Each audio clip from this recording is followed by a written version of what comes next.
Heads, tails. You're the visitor with... There's a little extra fire late in the season when the postseason is still a factor. Major goals hinge on this Wednesday night in Northeast Ohio for Kent State and Central Michigan.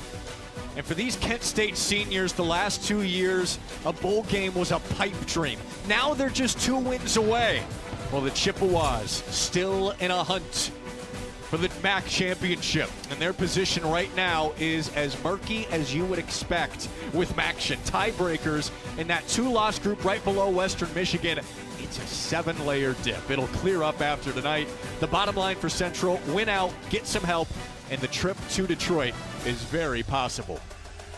Welcome to another Wednesday night of MACtion. It is great to have you with us. Jack Kaiser alongside Ryan Kavanaugh. Very different offensive styles driving these bounce-back seasons for both teams. Ryan, we have got bully ball against the big play. Yeah, we'll start with Kent State. They're at their best offensively when they're spreading the football around. And that was the recipe for success last week against Akron. 5 receivers caught touchdown passes. We're going to start with Derelis Clark. He leads the country in kick return touchdowns. However, he's figuring out the wide receiver position, and I think he's the fastest guy in the field.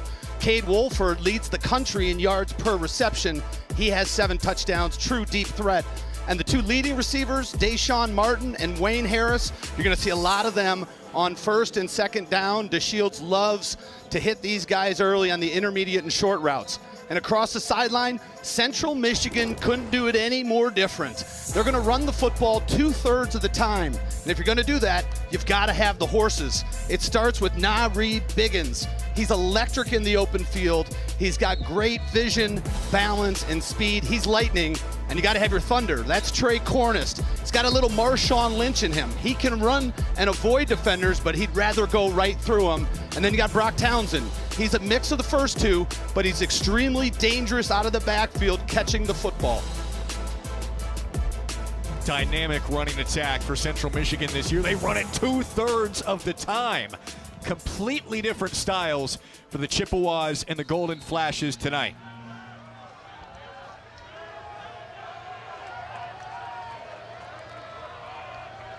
Cade Graham getting ready to send us off. Here we go on a Wednesday night.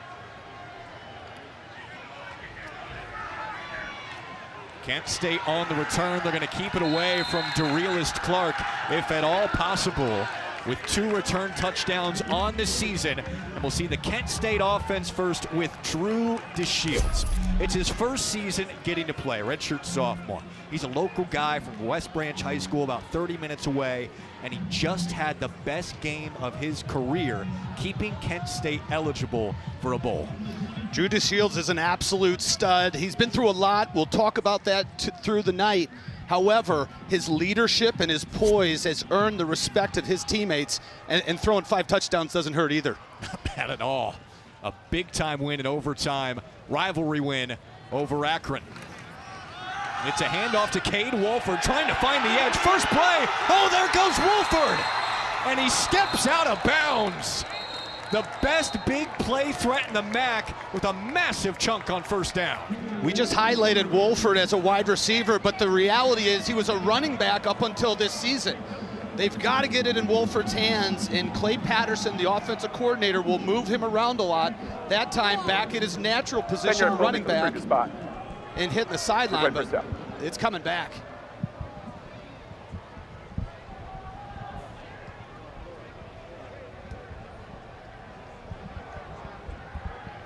A late flag on the play, and that is a killer for Kent State. Looked like a great start to the game for the Golden Flashes. 1st and 20. They rely on the big play so much. And DeShields to throw. Going outside, he's got his man.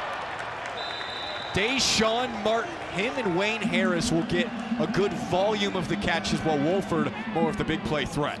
They just bring Martin across on a nice out route there, and it all starts with the play fake to Gavin Garcia. You suck the linebackers up, and then you hit Martin.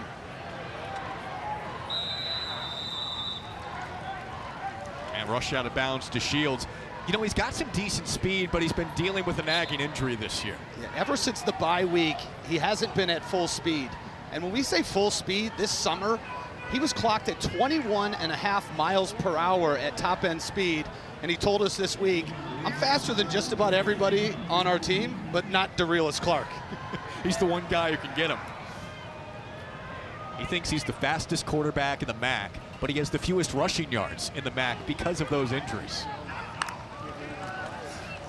Bake it, sling it, over the middle, incomplete on 2nd and long. And setting up 3rd and long, that was intended for Cade Wolford. Going back to the injury that has just lingered and hampered Drew DeShields throughout the season, what Coach Carney, who we're looking at right now, said it's made an improvement on DeShields because he's had to learn to be a true drop-back passer. They have an interesting relationship, Mark Carney, Drew DeShields. They're not afraid to get into that family dynamic, a little bit of yelling sometimes, but all hugs at the end of the day. It's been a very successful combo this year for Kent State. 3rd and long. DeShields had his man, but overthrew him. Intended for Tarek Mulder, the top receiving tight end for the Golden Flashes.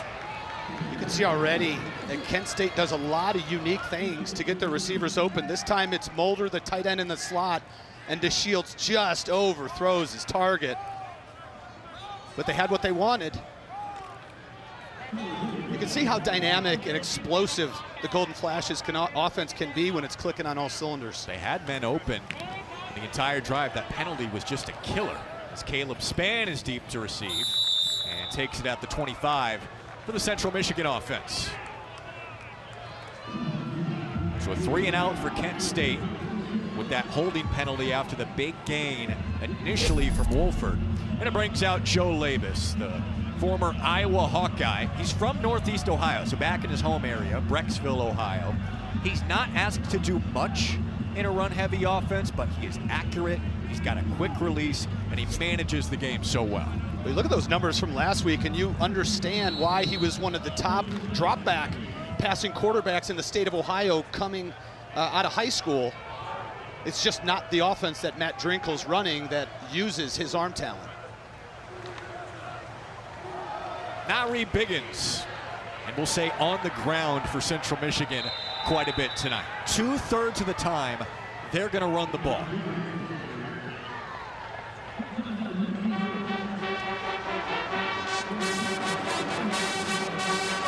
A lot of faith in the offensive line does Coach Matt Drinkle and offense coordinator Jim Chapin have. They'll rotate generally 10 guys in and out. Now they have a couple injuries, so we'll probably see 7 or 8 offensive linemen tonight, but the running attack always starts in the trenches. And Central Michigan values offensive line play so much when you look at the history of the program. A bunch of great linemen to come out of there. Here goes Biggins, finding the edge and a stiff arm out of bounds right across midfield, ushered out by Derek Jackson III. And right on cue, take a look at the offensive line. They're getting to the second level. They're creating a hole that I could have probably made it through. And forget about it with Biggins. He gets the second level, and if it wasn't for Derek Jackson, Biggins is in the end zone celebrating a touchdown. Look at how much Central Michigan runs the ball. I think you would have been able to squeeze through a bit of a tighter hole back at John Carroll in the day. Yeah, maybe. But I also don't have Biggins' speed, so. You said it. He's the Lightning, and Trey Cornish is the Thunder. Got a really nice complement of backs. Throwing Brock Townsend as well. Movement. Off the motion, flag comes out. Already seen Billy Williams once today. False start. Offense, number 58. 5-yard holding. Men's first down. That's on Apisa Pumele, who has slid in at center recently.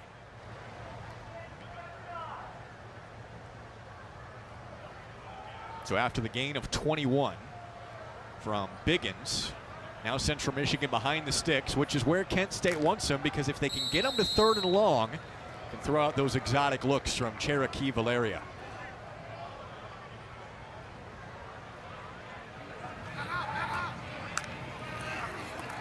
Fake it to Biggins. Labus is met right around the line of scrimmage. C.J. Young coming in for the tackle, leading the team in tackles this year. He said, look, we've got to smack them in the mouth, play physical, and make them throw the ball. Yeah, this is what I call an ice bath type of game, where after the game, there's a long line to get into the ice bath because of how physical it is. We talked to CJ Young this week, Jack, and he was ready. He was intense 2 days ago for this matchup because he knew it's going to be decided right there at the line of scrimmage. It's the style Central wants to play. Labus rolling out, chucking, man slip, nearly picked. Terrell Miller flew in. If he was able to haul it in, it might have been 6. Yeah, Tommy McIntosh, their 6'5" receiver on the outside, lost his footing coming out of his break. And as you pointed out, take a look at Miller undercutting this route. He might have been there early anyways. That's a tremendous break on the ball by Terrell Miller. And this is a situation 3rd and 6. You alluded to it earlier, but defensive coordinator Cherokee Valeria loves to bring pressure from different angles on 3rd down. He wants to heat up Labus.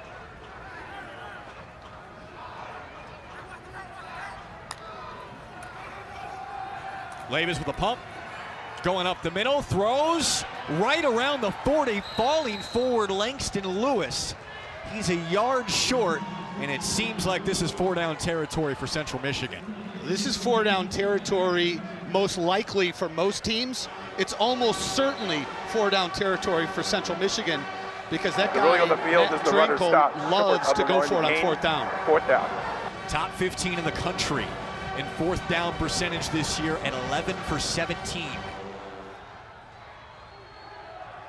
A gain of 15 to Lewis to set him up 4th and manageable. Marcus Beeman into the game at quarterback. He's going to take off almost every time he finds a gap, and he's got the 1st down. Multi-quarterback system used all season by Central Michigan and offensive coordinator Jim Chapin. Marcus Beeman coming into this game, 20 rushes, only 2 passes. So as you pointed out, it's almost certain that Beeman's going to run the football. However, in those 2 passes, one of them went for a touchdown. So they take advantage of the defense and the tendency of Beeman running it. The timing of those passes is key. Most likely going to the end zone if he does. Labus and Biggins back in the game in the backfield. 8th play of the drive now for Central Michigan on their opening possession. Crossing route, Labus connects with Decorion Temple, who cuts upfield and is a few yards short of the 1st down across the 30. Tackled by Kanan Williams for Kent State. You know, this is a special year in the NFL because Antonio Gates from Kent State is going in the Hall of Fame. First player ever to not play a snap of college football because he played basketball. And I bring that up because Decorion Temple also plays on the Central Michigan men's basketball team. Shades of Antonio Gates. Shades. I don't know if he's Antonio Gates yet. No. I'm just saying. Same sport. Right. Out of the pistol, Biggins. Another clean hole, and Biggins delivering a hit. That is a 1st down for Central Michigan. And the bully ball we alluded to, throw in some big pass plays, and Central Michigan's moving the ball. I think Biggins heard us call Cornish Thunder. He said, I can run guys over as well. That time it was Terrell Miller coming up from the defensive back position who took the brunt of it. But for Kent State against this offense, they're going to need their defensive backs to get a little gritty, come up and fill in the run game.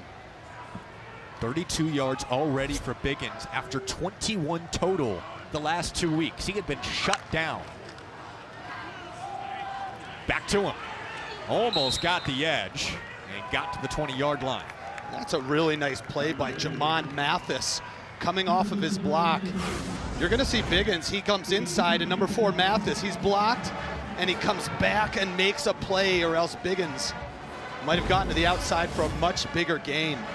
Mathis more so known for his sack totals, one of the most feared pass rushers in the MAC.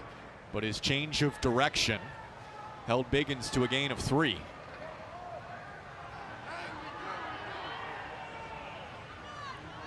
Lewis in motion, fake it to him. Beeman in the game, throwing Biggins. Kent State has men there, and tackled by Mason Woods, the alpha of the Kent State defense, to force 3rd down. 13 tackles last week for Mason Woods.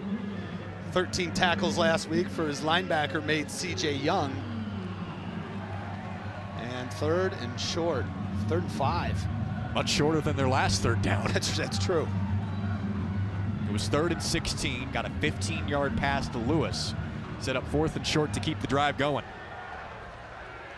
First drive for Central Michigan, burning clock like they want to. Brock Townsend in the game. Here's the 12th play. Townsend. He is short. Amon Williams combining with Mason Woods for the stop. 4th and short again.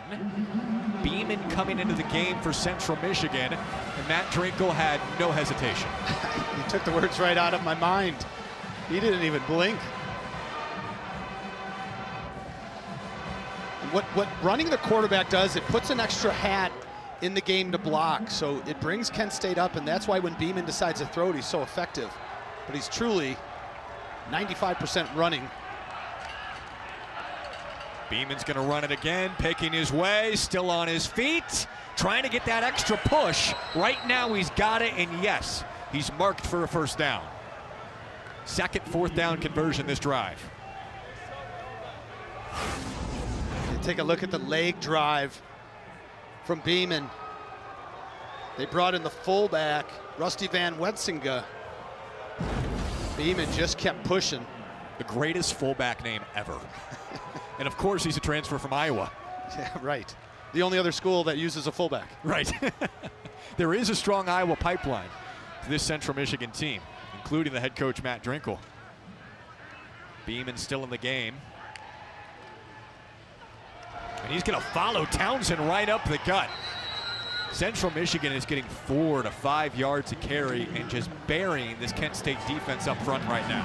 And the other important thing is the clock, which is under 5.5 minutes. And this is only the second possession of the game. Kent State had one, and this is exactly what Matt Drinkle's offense looks like. We've seen the approach that we talked about for both teams already. Kent State through the air, the big play. They go 3 and out, and here's the negative. You might not get the ball back for a while. This drive started with 13 and a half to go in the quarter. Labus back in for Beeman. Labus to throw, looking end zone, goes short, connect to the tight end, and a leap all the way down to the 2 from Henry Dryden. That's just his 6th catch of the year. You got a fullback, you got good pass protection, clean pocket for Labus. Goes to the 6'3" tight end who leaves his feet, goes upstairs. And this might be Mike, it is. I was gonna say it's Marcus Beeman territory as Labus leads the field and Beeman comes on. A junior college transfer from Butte College. Still preserving a red shirt, playing at the end of the season. Beeman is short. Really nice play by Kanan Williams, number 10, the linebacker who got inside behind the line and tracked down Beeman from behind.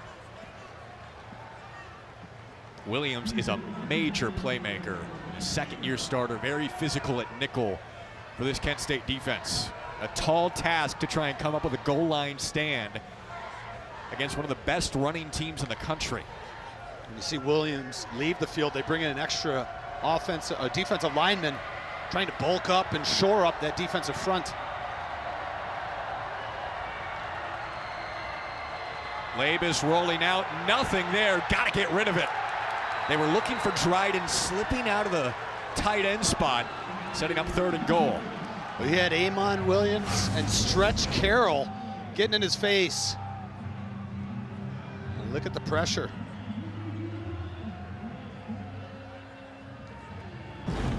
It's Bodijay and Williams. And Labus kept trying to stretch out to the sidelines, but he was fading away, looking for somebody to come open. Dangerous pass. Again, you would imagine this is 4-down territory here. 0 for 2 on 3rd down, though, this drive. Beeman back in. He is stopped short. A dog pile about a yard away. They got to go for it, right? They're 2 for 2 this drive. Tell you what, there's a reason I'm in this booth and not the offensive coordinator's booth, because I don't know what you would do here. It would be really heart-wrenching to have an over 10-minute drive and come away with 0 points. And don't forget, this is Cherokee Valeria, the defensive coordinator, he calls his defense the dark side, and he needs one more defensive stand from them on 4th and goal. They haven't been able to get it done yet on this drive. Play clock's at 5. Labus in. Got to get the snap off. They barely do. Gonna throw. Touchdown! Tommy McIntosh. 3 4th down conversions. Central Michigan burns most of the clock and they go up. I love the play call. They put the 6'5" wide receiver on an island. It's a simple out route. Look, he presses inside and comes back out. Labus delivers a strike. And the big fella's in for 6, and the Chippewas are on the board. There's 2.5 minutes left in the first quarter. Unbelievable. He might make it home by dinner.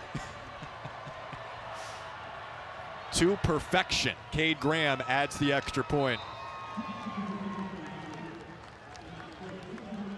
An 18-play drive ending in this 1-yard touchdown pass to McIntosh. Central Michigan up 7 on the road early.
Central Michigan talks about running the ball, burning clock.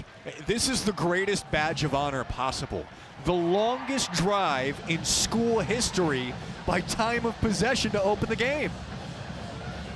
I'm somewhat speechless about what we just saw. It was methodical, it was surgical. And you see offense coordinator Jim Chapin, who I just love the stuff he's doing offensively. It's so unique, and he's just mixing and melding different offensive philosophies with the personnel groupings that he has, and he's come up with something special. We saw Labus, Beeman, both quarterbacks for several snaps each. 3 4th down conversions on their way to the lead. Second possession coming for Kent State, who went 3 and out. And Maurice Stevens on the return. Stevens with a seam. And Stevens with a nice return all the way up to the 35. Got to get a break in. Central Michigan went way too long on their first try. Back in a moment.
It played out perfect.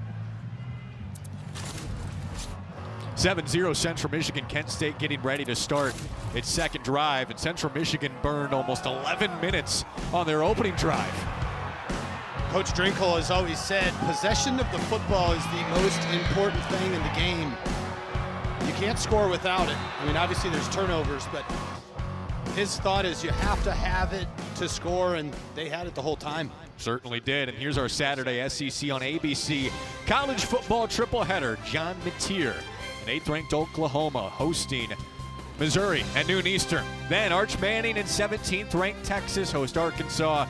We cap the day with number 20 Tennessee and Florida in the Swamp. Each game also available on the all-new ESPN app. Kent State has got to put together a drive here. They are a big play offense, and they keep it on the ground. Perhaps that is what Mark Carney, Clay Patterson is thinking, the carry for Gavin Garcia. They have to give their defense a rest. Absolutely. That was a long time. You know, we're talking about how long Central Michigan held the football. The defense for Kent State was out there the whole time. And it's a little different when there's a running attack and these linemen are getting up into your kitchen and you're trying to fight them off and make tackles. It's exhausting. Kent State is the worst running team in the MAC. But Clay Patterson said we're going to have to do it a little bit today. Try and balance Central Michigan. Solid run for a first down across the 45. And back-to-back carries for Garcia. We've talked a lot about the running backs for Central Michigan. Kent State, Gavin Garcia, he led their team in rushing in 2023. Didn't play last year due to an injured knee suffered in fall camp. And then they bring in Jordan Newman, transfer from Minnesota. He's really good with the hidden yardage. Will lean ahead for a couple extra yards after contact. Off 2 straight runs, here's a pass to Shields, pressured, and down he goes. A host of Chippewas got to him, and Heldman, one of the most dangerous pass rushers in the MAC, in the mix. Heldman is coming off of a MAC Defensive Player of the Week award. Look at the 97 on the right side of your screen. He is relentless, got some help from the other side, Corver Dema, but Michael Heldman is consistent, he's relentless, and he's violent. He was a solid pass rusher in years past. He has gone to a great pass rusher in this league. Third of the MAC in sacks with now 8.5. Cade Wolford in the backfield this time, second and long. Clark in motion. DeRealist Clark, his first touch of the game. Electric speed, dancing all over the place to pick up about 6 or 7.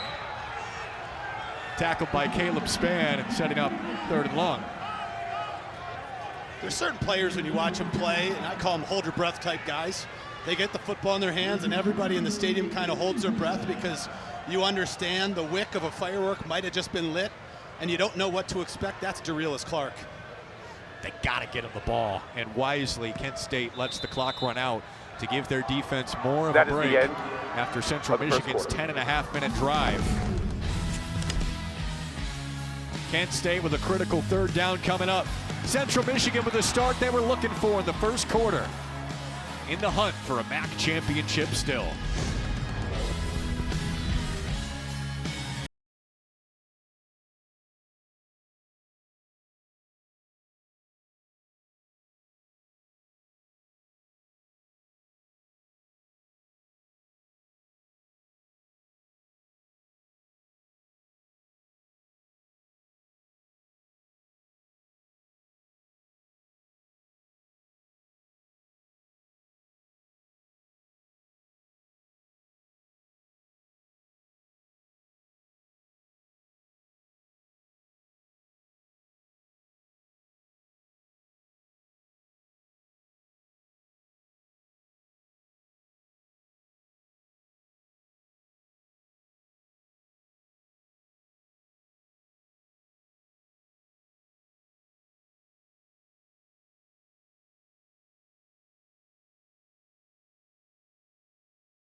Offensive coordinator Clay Patterson and Kent State with a 3rd and 10 after Central Michigan put together a 10-minute, 50-second drive for an opening touchdown. Patterson and Kent State, they have a pretty big challenge ahead of them trying to keep their offense on the field despite being the 2nd worst third down team in the country. Just 27% of the time they convert. Here's DeShields. Oh, he lost the ball. That's a fumble, and Central Michigan comes up with it. Drew DeShields The ruling fumbled on the for the field first is a time fumble recovered by the defense. in his life last week against Akron. His life, and he just did it again. This is a special defensive formation called Raider. Sean Cronin has all of his defensive linemen and linebackers in 2-point stances, and that keeps the offensive line guessing who's coming, where are they coming from, and it creates havoc. That time, I don't think it had anything to do with the ball slipping out of DeShields' hands, but you saw the pressure Cronin and his defensive front was able to get. Take a look at this stat. They have been so good at creating turnovers, and it's a big part of their success, Jack. A massive turnaround this year. They had a stingy pass defense last year, but now the takeaways are coming. They lead the MAC with 18. That is their 19th. And setting up a bully offense that scored an opening touchdown. Trey Cornist on the carry for a yard and a half. It's remarkable that DeShields literally had never fumbled in his football career before. Now he's done it 2 weeks in a row. Yeah, and last week after the game, first thing he gets in the locker room is a text from his high school coach talking about ball security. Right. And when you prioritize those things, and which he clearly had prioritized through his entire life, including his high school career, it's a point of emphasis, and Drew DeShields has been so good at protecting the football. Weird stuff happens in Maction. Second and long, keep it on the ground. Cornist is stuffed, no gain. Mason Woods coming in for the tackle. This is what Kent State's going to have to start doing. It's called blitzing the run. You see Mason Woods just take off from the second level to meet Cornist in the backfield. Now, Jim Chapin, offensive coordinator for Central Michigan's going to see that, and that's where you start hitting the play action. But what a play by Mason Woods, off to another hot start. It's an interesting chess match. Jim Chapin, Cherokee Valeria. They've gone back to the FCS days. They faced each other a number of times. Can Kent State come up with a huge momentum stop? Labus stepping up, scanning. Got his man out in the flat. Tyson Davis with a spin. Dragged back from behind. But that spin move from Davis setting up 4th and short when they were 3 for 3 on their opening drive. Believe it or not, that's exactly what Central Michigan wants. They don't need to get all 8 yards back. They just need to get it into 4th and short, 4th and 2. And I imagine we're going to see Marcus Beeman come back in the game, and we're going to see some sort of a run behind this very talented, physical offensive line. And Rusty Van Wetzing of the 4th in on the end of the formation with Beeman and Townsend. Beeman scanning, got the edge. Beeman down the sideline for a first down and pushed out just near the 10. I love the patience of Beeman. He gets the snap, watch him. 1,000, 2 1,000. Let the guys up front create lanes, and then he gets to pick and choose where to go. Beautiful job. They had 2 tight ends on that right side. Just putting work in and opening up just enough for Beeman to get through for a big gain. With Beeman in the game, sometimes they'll have 3-4 tight ends in, 13-14 personnel. You mentioned the creativity for Jim Chapin in the run game itself. It has been a formula for success this year for Central Michigan on their way to 6-4. And Townsend minimal, leaning ahead and reaches to the 9.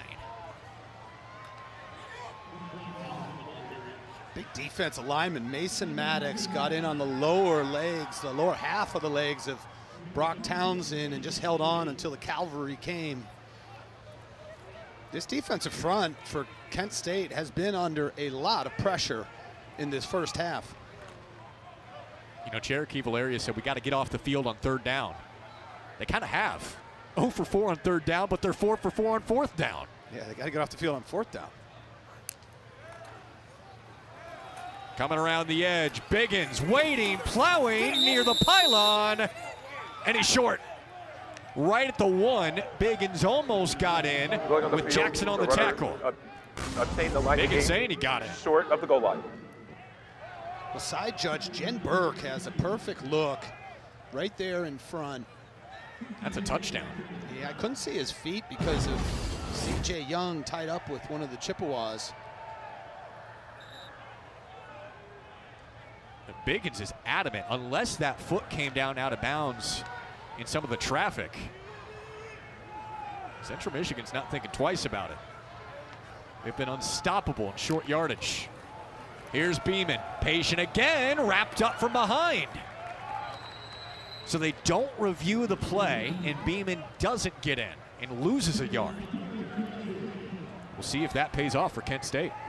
Kent State starts 2 true freshmen at safety. Joel Cordoba and Derek Jackson III, and that time Jackson knifed in from the outside and tracked down Beeman behind the line of scrimmage. Looks like they might have lost a yard or two, a half a yard to a yard. There's Jackson. 2 fullbacks in, unique formation. Townsend has the end zone.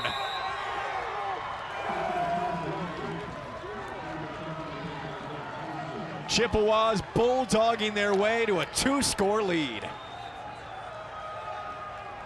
Every time you think you have an answer defensively to what Central Michigan's trying to do, they change the questions on you, and they do that by changing personnel and formations.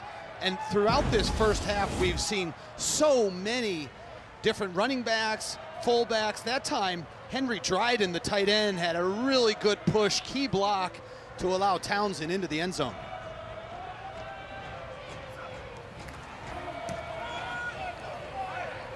And Cade Graham makes it 14-zip Chips. They still are alive for a MAC championship. Question, would they be able to handle Kent on the road? So far, so good for CMU.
Two dominant drive for Central Michigan. The first 10 minutes and 50 seconds after the fumble, they score again. So far, they're 4 for 4 on 4th down, and a big reason they're going for it more this year is the new director of analytics, Nolan Jones, hugging that heavy book around. Yeah, it's about 162 pages, and not only does he have to carry it around, but look how closely he's following head coach Matt Drinkle. And Drinkle speeds up and Nolan Jones speeds up. He's always in the back pocket because Drinkle relies so much on the perception and the perspective of Nolan Jones because of that book he's carrying around. Here's DeRealis Clark on the return. He's returned 2 for touchdowns this year. And he's dragged down by J.J. Douglas at the 25. We're going to talk about Jones and Central Michigan's new approach as a program right after this.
Teams in the country, and tonight they're 4 for 4. It's been the real story of this game thus far. Every time they've needed it, they've been able to get it, and especially demoralizing for a defense when you stop them on third and then there's one more play and you're not able to stop them there. After a while, that starts wearing emotionally and mentally on a defense. Matt Drinkle's gone all in on it, and tonight it's really paid off. 14-0 into the second quarter already, burning a ton of clock. DeShields with the fake and incomplete. Pressure coming off the edge. That was intended for Jordan Newman. So Nolan Jones carrying that like 25-pound book around. His arm is stuck in that position following Matt Drinkle around the whole game. So when Matt Drinkle was a head coach at Kansas Wesleyan, they brought Nolan Jones in, and he realized, hey, this guy is a savant. We have to keep him around our program even after he's done playing. And here he is as the director of analytics with Central Michigan. Kwiatkowski in for a tackle for loss. One of the best linebackers in the MAC, Jordan Kwiatkowski. Take a look, read, react, respond, and he brings him down. Coach Drinkle calls him a pit bull on defense. He said you'll have to kill him to stop him. Doesn't wear the green dot, not the communicator, because they don't need him to be. He's been in this program for so long and knows the ins and outs of everything happening on the field. Throw out the flat. Here is Wolford. Got the first down. 25 yards a catch, and Wolford across the 40. And Jordan Kwiatkowski, who we were just talking about, has a shoestring tackle. Look at the body on body from the outside. Great blocking on the edges. And Wolford was one reaching tackle from number 12, Kwiatkowski, from perhaps taking another one to the house. Gain of 16. Coming in this game, Wolford, 17 catches and 7 touchdowns. It's incredible. It's a heck of a rate. As Garcia is stuck just before the 45. An important first down for Kent State. I mean, Central Michigan dominant so far. Feels like they need points on this drive. It sure does. Points and time of possession. Just to give their defense a break, which you mentioned earlier, Jack. 10-minute, 50-second opening drive, the longest in school history by time of possession. DeShields flowing to his left, throwing sideline. Wayne Harris with the catch, leading the team in receptions this year. He's pretty shifty. You think of him as more of a slot guy, but he'll line up out wide. Yeah, take a look at the footwork of DeShields. He fakes that way, and then he has to get his arms around. Beyond that, you see him, he's not really running that well. He's got a bit of a bad wheel, but still, he's gutsy. He's going to find a way. It's forced him to be a better pocket passer. That's been an unintended positive consequence. Over the middle, dangerous throw. Harris is very close to Kalen Carroll for Central Michigan.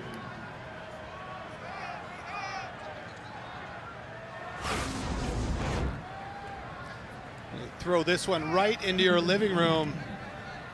And look at Kalen Carroll coming up. Wayne Harris, I think, saw the white jersey wearing number 6 coming at him and put the brakes on a little bit. Yeah, no thanks. Yeah, although Wayne Harris is, Coach Carney's talked about it, that if anybody gets out of line, this is the guy that's going to check him on the Kent State team. Redshirt freshman raved about his leadership. Play clock down to 3. Timeout. Central Michigan had the opportunity to sub defensively, and a timeout's used. Kent State on the move, trying to cut it back to a 1-score game. Get something on the board.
Here's our Week 12 Monday Night Football matchup. Christian McCaffrey and the 49ers host Rico Dowdle and the Panthers.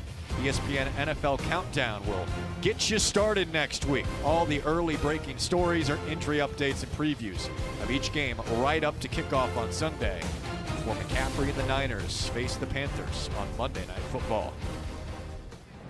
Drew DeShields, one of the best stories in college football because of his resilience and his recovery. Tore his ACL on the same leg 3 separate times, senior high school, summer of 2023 as a freshman, and then came all the way back and did it again in camp in 2024. Unbelievable resilience. Having an amazing season so far. Stepping up in the pocket, flipping out, catch is made at the 35 on 2nd and long to get some positive yardage. Tarek Mulder. Wrapping up this story on DeShields, the last time he tore it, Coach Carney said there were a lot of tears. Coach Carney didn't know if he'd ever play football again. The next day, Drew DeShields sends Coach Carney a text, 40 lines with a list of things he's going to do, and he said, Coach, I want you to hold me accountable for each and every one of these. And Drew DeShields did everything he said he would, and here he is playing in action.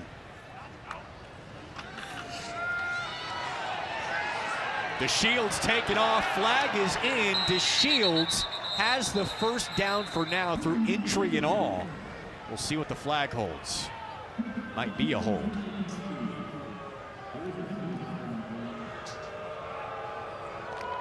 Holding. Offense, number 68. 10-yard penalty for the previous spot. Remains 3rd down. 2 critical holds today for Kent State to really hurt drives. Well, this is the effect of Michael Heldman. I mean, anytime, that's like a pro wrestling takedown right there from Junior Diallo. Sometimes you have to do that against Heldman, right? Look, I'd have like a baseball bat, I'd have a steel chair, and just about anything to slow this guy down. I mean, Heldman is a menace off the edge, and there's no breaks. He can do it against the run and the pass. He's not a specialist rushing the passer. He's just a bad dude. There he is again. 3rd and a mile. Down the field. Incomplete for Wolford. Had a chance. Dakota Cochran rushing back was in the vicinity. 6'2", 240. He can run in coverage, play the run well, really, too. Look at Heldman. He's going to come from the right of your screen. That time, an inside move on the right tackle. Cochran kind of got lucky there. Bounced off his head. Right in the noggin. Yeah. Heldman, This guy is something. Oh, just pressure again.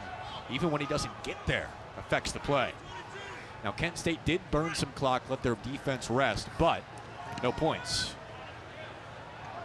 And booted deep into the end zone by Charlie Durkin. Central Michigan getting it back. Scored on their first 2 drives, already under 7 minutes left in the half.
Introducing SportsCenter for you, personalized every single day.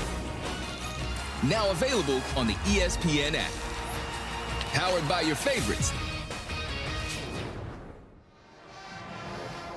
Glad to have you with us on ESPNU, the ESPN app, whatever you're watching on. Central Michigan leading Kent State, Chippewas in the hunt for a MAC championship, still behind the run game, and Nari Biggins. Last couple of weeks, he has been totally taken out of the game, facing a lot of 8-man boxes. Today, running it right down Kent State's throat. Well, you look, the box is pretty light for Kent State, which means they're going to keep giving it to Biggins. That time, really nice job up front for the Golden Flashes. Jahian Roy in on the tackle for Kent State. They've had moments, right, stuffing them for no gain, but they can't get off the field on 4th and short specifically. It's the persistence of the Central Michigan offense. Like, Matt Drinkle's not going to change his game plan because you stop him a couple times. That relentless Army approach that he brought from West Point. Biggins around the edge, made one man miss, but not the second. Syed Abu Hamde flying in for the tackle. Look at Abu Hamde, backup linebacker, keeps his shoulders square to the line of scrimmage, wraps up Biggins perfectly.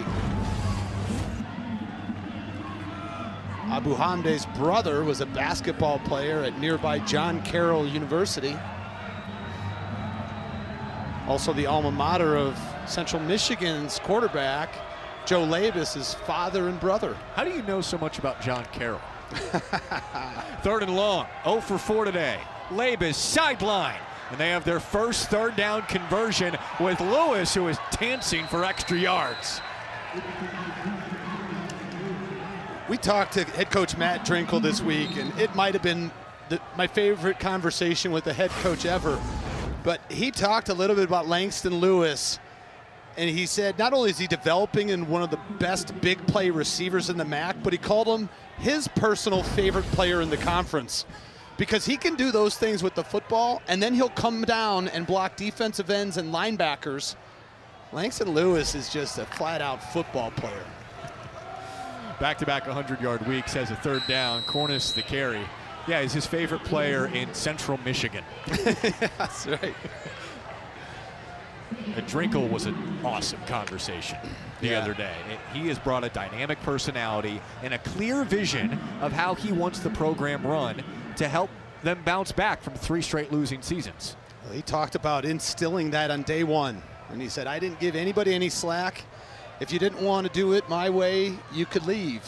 And he got complete 100% buy-in, and he credits the seniors for being the leaders and everybody else jumping on board, and he's had some success with it. Got a double move, Lewis up top, and it's picked. Terrell Miller, 50-50 ball, pulls it in. Maybe that's the spark for Kent State here late in the half.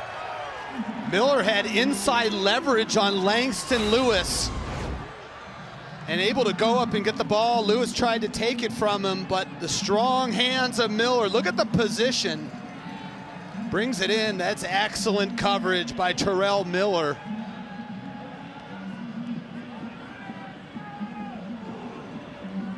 His 2nd straight week with an interception.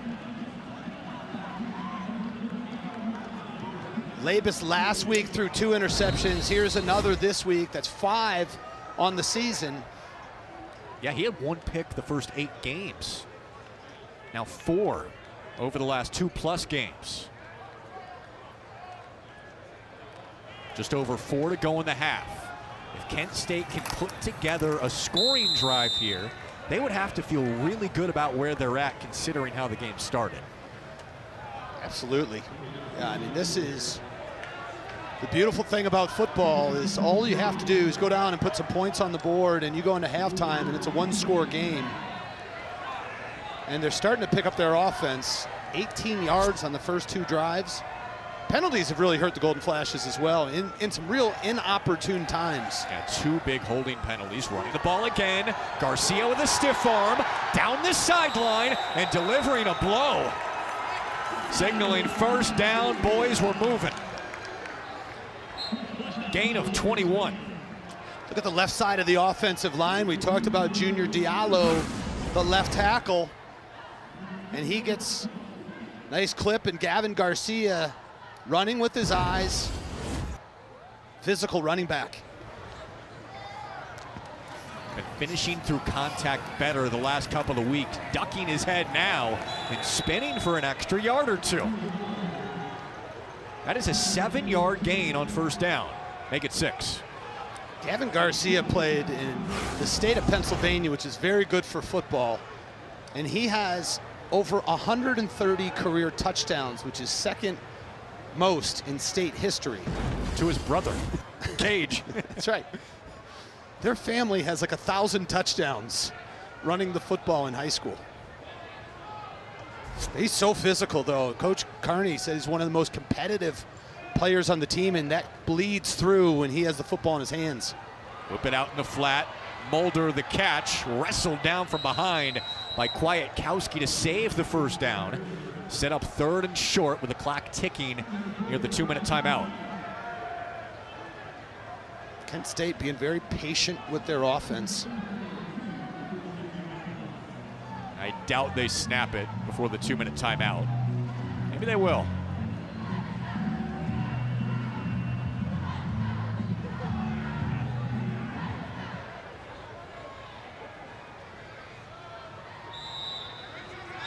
Big 3rd down on the other side. This is Kent State trying to get on the board before halftime.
(14-zip) Central Michigan, 6-4 this year, trying to stay alive. The MAC championship hunt. Kent State 2 wins away from a bowl game. And let's revisit our Monday Night Football matchup. Christian McCaffrey and the 49ers hosting Rico Dowdle and the Panthers, 8 Eastern, 5 Pacific on ESPN, ESPN Deportes, and the all-new ESPN app. Peyton and Eli on ESPN2. Coverage kicks off at NFL Live at 3 Eastern. Then at 6 Eastern, join SVP, the Monday Night Countdown crew. Big third down for Kent State. It is Garcia. Stood up at the 40, spins away, and definitively has the first down. It has been all Garcia this drive.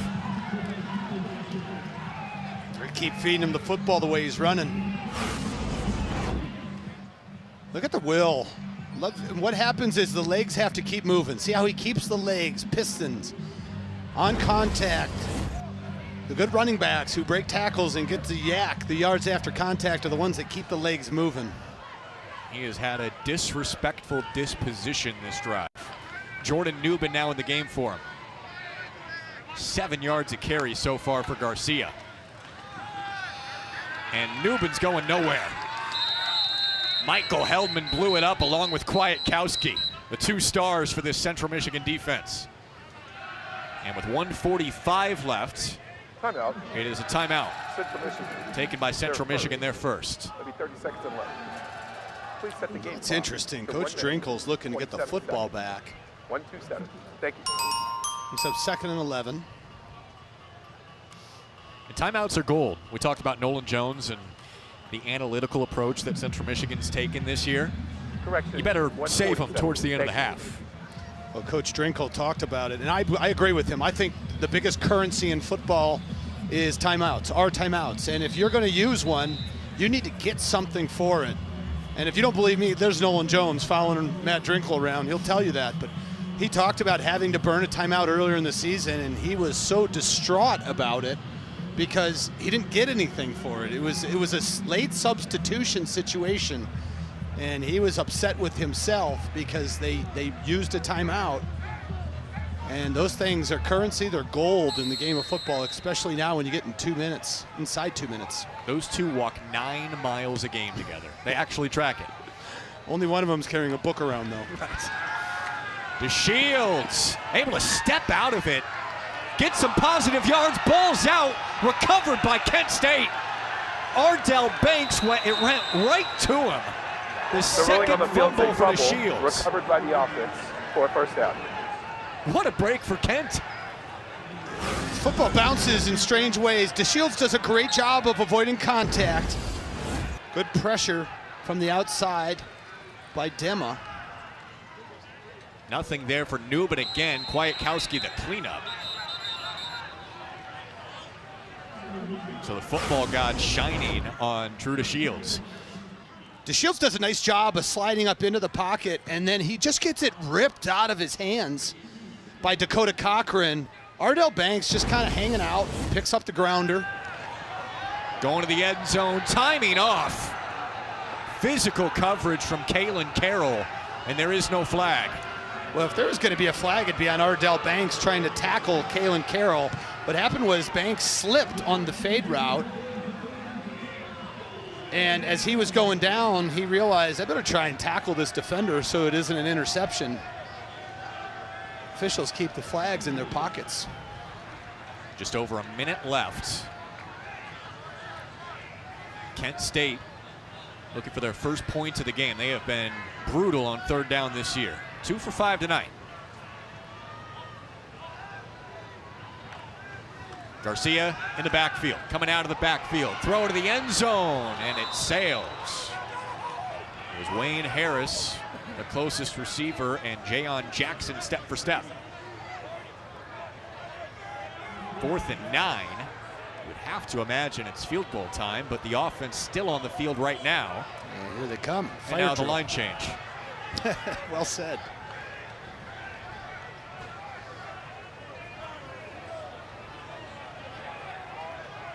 And Will Horisco is a short-range specialist. Play clock at 10. 7 for 8 inside of 40 yards in his career from 36. Got the hold down late, and it sneaks through. So Kent State gets some needed points off the interception.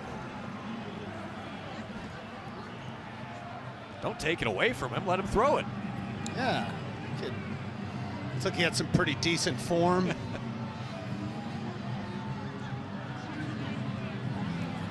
That's what Kent State needed. You know, drive that, drive the field after intercepting the football, not to come away with points would be disheartening for Coach Carney and his squad.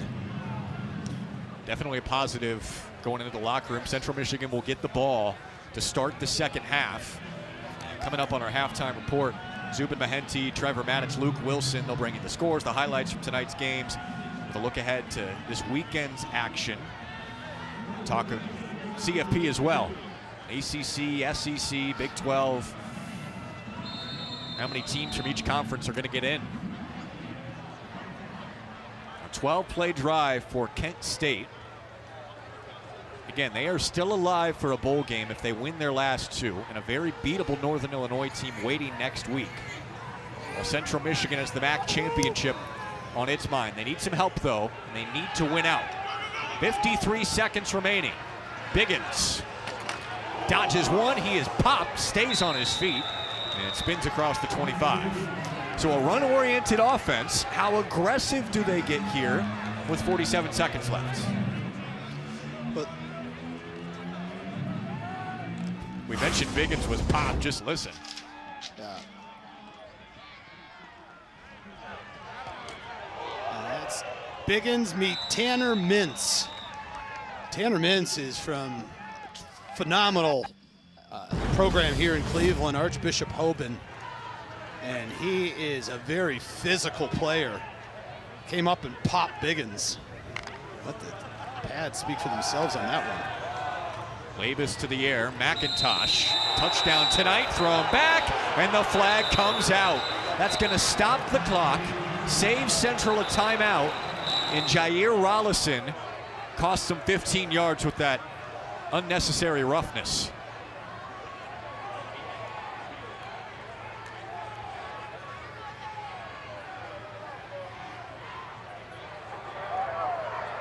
After the play, personal foul, unnecessary roughness, defense, number 22. No, I understand. Automatic, first down. I understand what it looks Clock like, will start but on the snap. on those wrestling type takedowns, they're already in the process of picking the man up to throw him. It's hard to stop. It's hard to stop. It's already, he's in motion. But unfortunately, because you're lifting him up and over, the up and over part is after the whistle, and that's where the flag comes in. Gives Central a good chance here. McIntosh slipped. Rollison in the vicinity. Second time tonight that McIntosh has slipped on that comeback route. Last time it was to the opposite sideline, and if I'm McIntosh, I'm going in talking to the trainers and saying I need a little bit of a longer spike because these are just not getting the job done right now. Even turf, you never know how the surface is going to react late in the season. It's a dry night, but pretty cool into the upper 30s. It's the cold that can change the surface level, even on turf. Labus to throw again, just over 30 seconds left. He'll take off and slide down. Central with 2 timeouts left, and they'll use one here with 24 seconds remaining.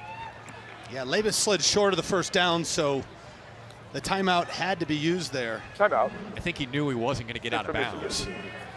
And with 1 timeout left, That'll be 30 seconds and left. Central Michigan Reset the clock. approaching field goal range. 27 seconds. What a job Matt Drinkle's done in his first year as the head coach, taking over for Jim McElwain. 3 straight losing seasons. Drinkle comes from Army. And first-year head coaches in the Central Michigan program have traditionally had a lot of success. Drinkle no exception. He's changed a lot of things with this football program, and so many things to enhance the experience of the players. They now have, there's a VIP area for guests during games that they swap in and out. So during the week, it's a VIP area for the players. They have a bunch of screens with video games. They have a full-time chef now at the football complex. So what he's done is he's gotten all his players to want to be around the football facility and want to be with each other, and it's created a close-knit group. Work-life balance, too, for the coaches. They are out for dinner every night. They come in early. He says, we don't want to burn guys out, make them want to leave. So the only time my coaches get in trouble is if they miss something for one of their kids. Said, we'll fire you on the spot if you do that. That's right. I kind of want to work for him. Me too. 3rd and 3, 45-yard line. Approaching field goal range. Labus with pressure. Throwing downfield. McIntosh drops it. No one within 10 yards.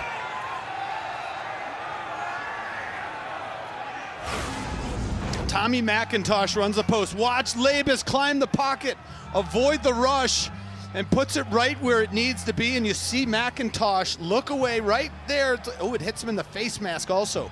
Looks away at the last second. McIntosh is coming off of one of his best games as a Chippewa last week. 5 catches, 85 yards, and a touchdown.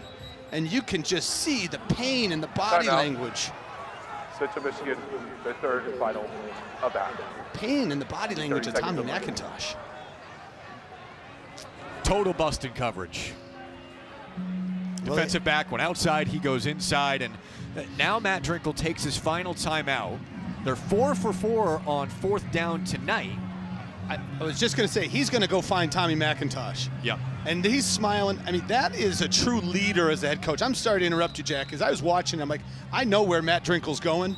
He's going to find Tommy McIntosh, and that's where he went. Exactly.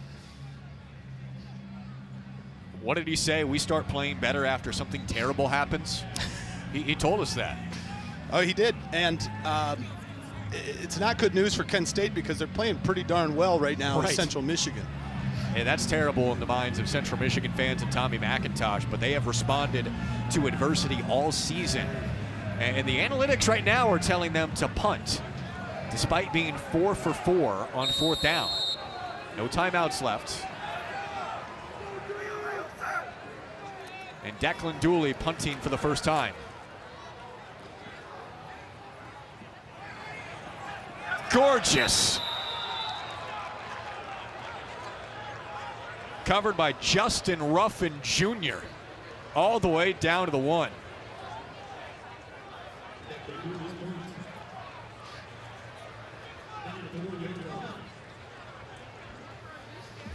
Interesting. You know what Kent State's going to do here, but you would assume Central Michigan maybe takes a chance, throw everybody up at the line, right, and sell out for a safety. If I'm Drew DeShields, I'm going under center and I'm doing whatever Kent State's version of the tush push is, to just get on your center's back and go down, protect the football, and get yourself into the locker room. And there's no timeouts for Central Michigan, so and they're in the shotgun. Interesting. They're going to run it. That was dangerous, but Garcia dances out. Kent State's got to feel a little fortunate, and they'll run the clock out.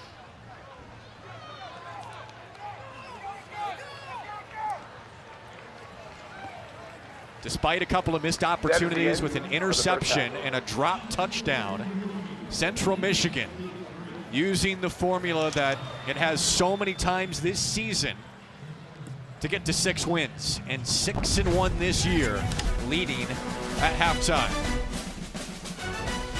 Kent State fans hoping they can get to a bowl game with 2 wins at the end of the year. They got a long hill to climb, trailing by 11 at the break.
crisp Wednesday night. Great night for some action. Central Michigan and Kent State.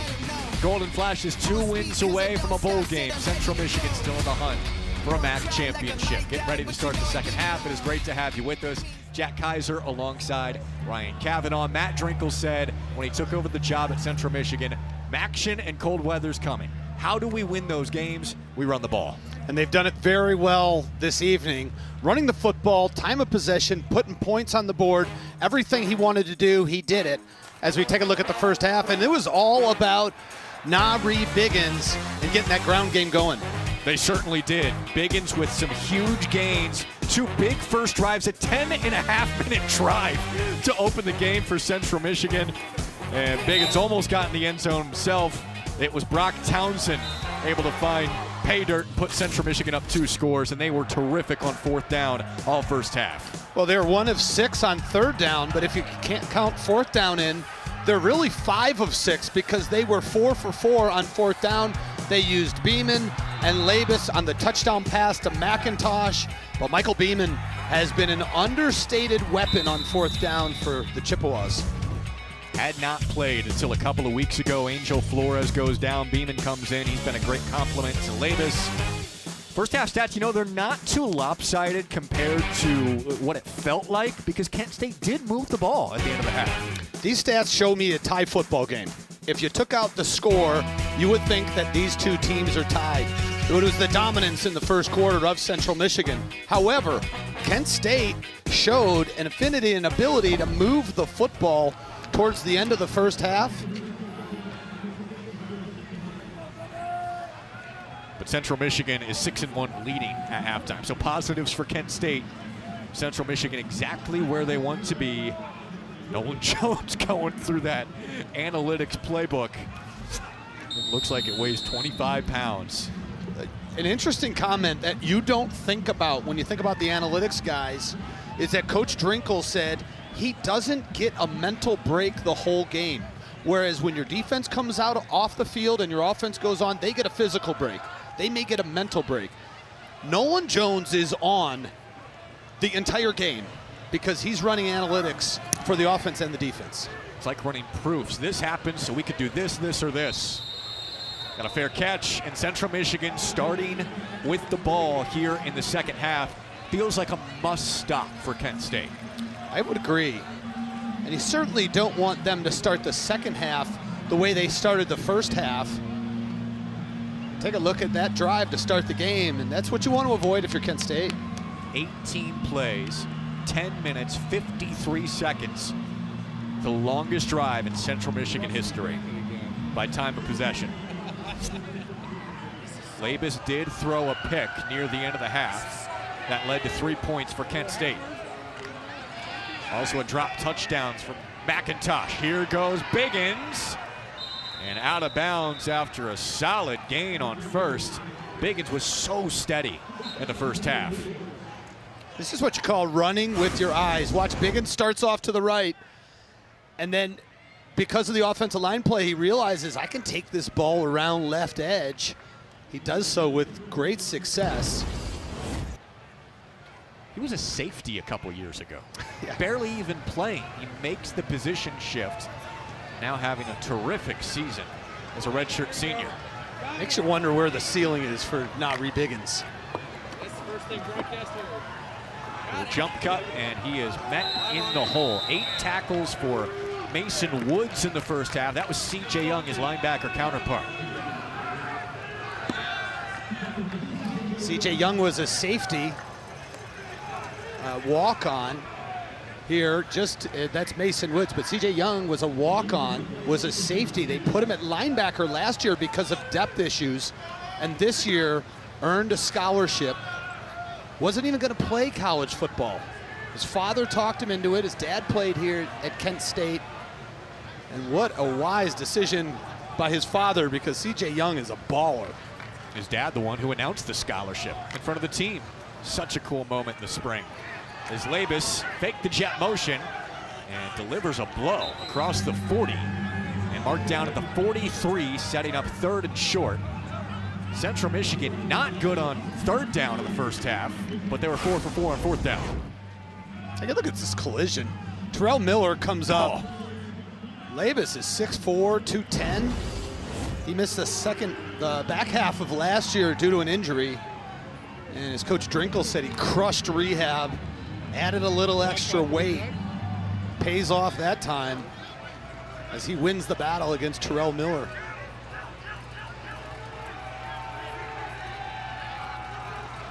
Play clock to 2. Labus, empty set, and dirts it right in front of Tyson Davis. Boy, on the field is an incomplete forward pass. Central Michigan's going to punt. Labus had some pressure in his face. Threw it a little sooner than he wanted to. A little lower than he wanted to also. It's so rare that we see an empty set with Labus. First time it gone to it all game. Does not pay off. So Dooley punting for the second time this game.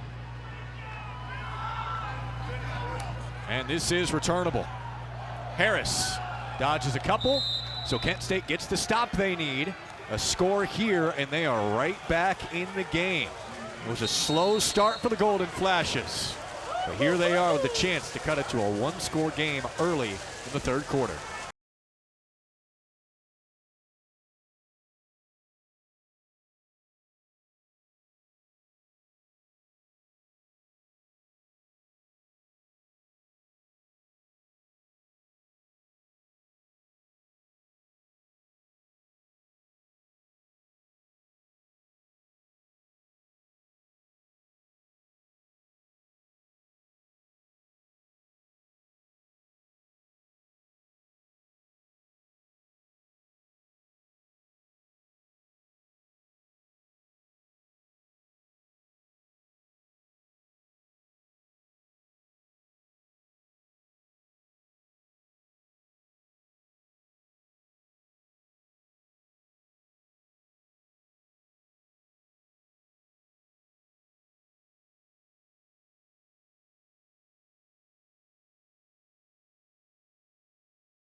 Jackets are blasphemous to some of those guys. 14-3, Central Michigan leading Kent State. Kent State's first drive of the second half here. Still in this game, still in the hunt for bowl eligibility. They've got to win their last 2 games of the year to go to their first bowl game in 4 years. Gavin Garcia has the first carry for Kent State. He found some success at the end of the first half. And Mark Carney in his first year as the head coach. He was the interim head coach earlier in the season, and the interim tag removed a few weeks ago. I cannot overstate the impact that Mark Carney has had on the Kent State football program.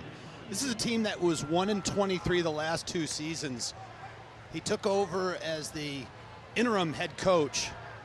We talked about C.J. Young earning a scholarship. When they removed the interim tag from Mark Carney in front of the team, it was as if each one of the players earned their own scholarship. They were so happy for him. Little misdirection to Cade Wolford, who leans ahead, and he's a yard shy. Going back to Carney real quick, he talked about, like, how do you turn a team around? How do you do that and put them 2 games away from being bowl eligible? Nothing short of remarkable, but he said that they had meetings and they realized that everybody had to be accountable for the standard that Coach Carney wanted to put in. They had to decide, are we good enough?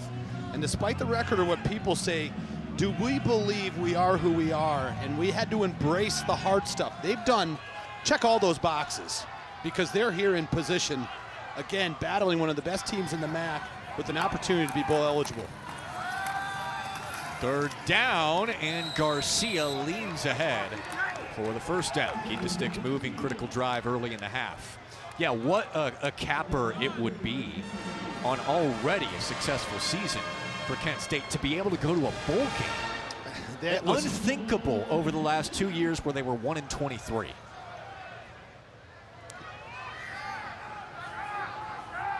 Drives continue to get better and better for Kent State. This is a resilient team. You look at the stats, not very impressive, but they make timely plays. Chuck over the middle, wide open. Mulder almost made a miss. That was a timely call by you, partner. Beautiful job in Mulder finding it on the play action. They run it to Gavin, and then they pull it, and they hit the big fella who almost breaks it for a much larger gain, but Maddox Blackwell was there to trip him up. Light on the feet, Mulder.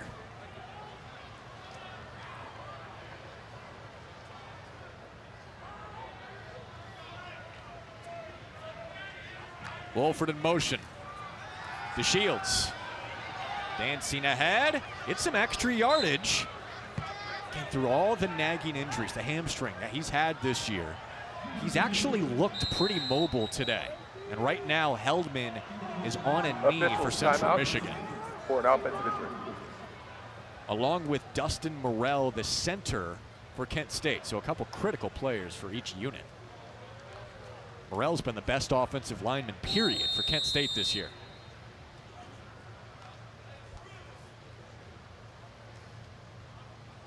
We'll step aside.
So off a pretty heavy collision, Michael Heldman for Central Michigan, Dustin Morrell, the center for Kent State. Both went down, Morrell being helped to the tent. Heldman back on his feet after getting taped up. It looks like he's all right, standing and walking around, but Morrell, the best offensive lineman, he's played all 5 positions up front going to the tent. That is a major blow for that offensive line for Kent State. And this week's featured ESPN women's college basketball matchup, Jazzy Davidson and number 11 USC squaring off against Hannah Hidalgo, the nation's leading scorer at 34 in the game. 24th ranked Notre Dame. Friday, 6 Eastern, 3 Pacific. It's also available on the all-new ESPN app. Now we've got Ashton Rivera bumping over from right guard to replace Morrell at center. Matt Pagist comes in at guard. Jackson Dunn at the other guard. Musical chairs up front for Kent State. We'll see how the line looks the rest of the drive. Gavin Garcia looks terrific. He continues to rip off 5 to 7 yards a carry. And Coach Carney said that Gavin Garcia, look at the job. Garrett Masterson holding his water at right tackle. He said Gavin Garcia is your typical Pennsylvania guy. He loves to hunt, fish, and wrestle. And he has an edge to him. And, you know, being here in Ohio right next to Pennsylvania, I know exactly what Coach Carney's talking about. Yeah, Eastern Ohio and Western Pennsylvania kind of tend to blend together. Yeah. As far as the culture. In Iowa, where Drinkle's from, they all like to wrestle. Yeah. They have a great wrestling program. Nice footwork there by Garcia. Oh, he lost the ball and got it back. And then wrestled down by Blackwell. And Dakota Cochran, who is the initial one who jarred it loose. Nice jump cut by Garcia. And you're going to see the ball come out right there. Great awareness to bring it back in. That's twice that a fumble has gone back to Kent State tonight. Dakota Cochran last week had an 89-yard fumble return for a touchdown, this time stripping it again. Central Michigan's always poking and ripping at the football defensively. 19 takeaways on the season to lead the MAC. DeShields out of the backfield and too high for DeRealist Clark. See Dakota Cochran coming up on DeRealist Clark. Anytime number 30 is in an offensive set, I promise you, the Chippewa defense is aware of it. And they're making sure he doesn't get the football in space, because that young man is one of the most dynamic players in the entire country in space with the ball in his hands. He gets by you, he hits a seam. Good night. 3rd and 7. Newbin alongside DeShields.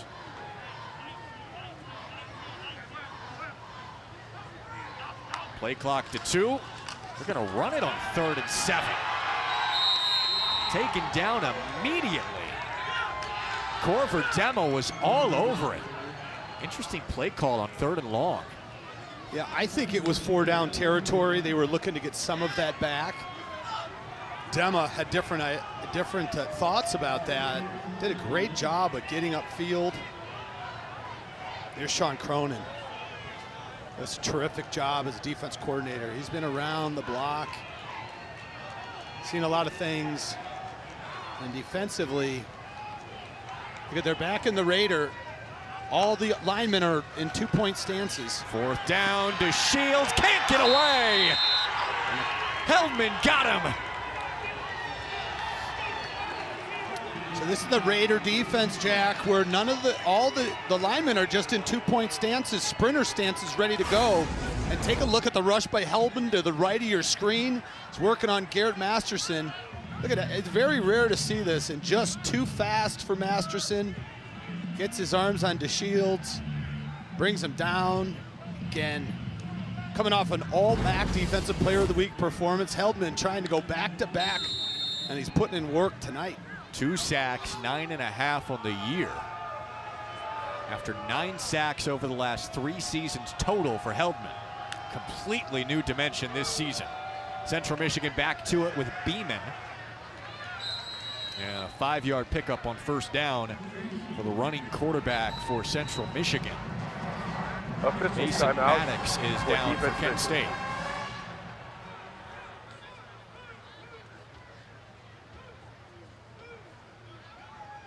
They just lost Dustin Morrell to the tent. And now Maddox, who is a critical piece to this run defense for Kent State, is on his back. Maddox is one of only 4 returning starters from last year's team, along with Mason Woods, Kanan Williams, and Tevin Tucker. He was playing offensive line and defensive line last year.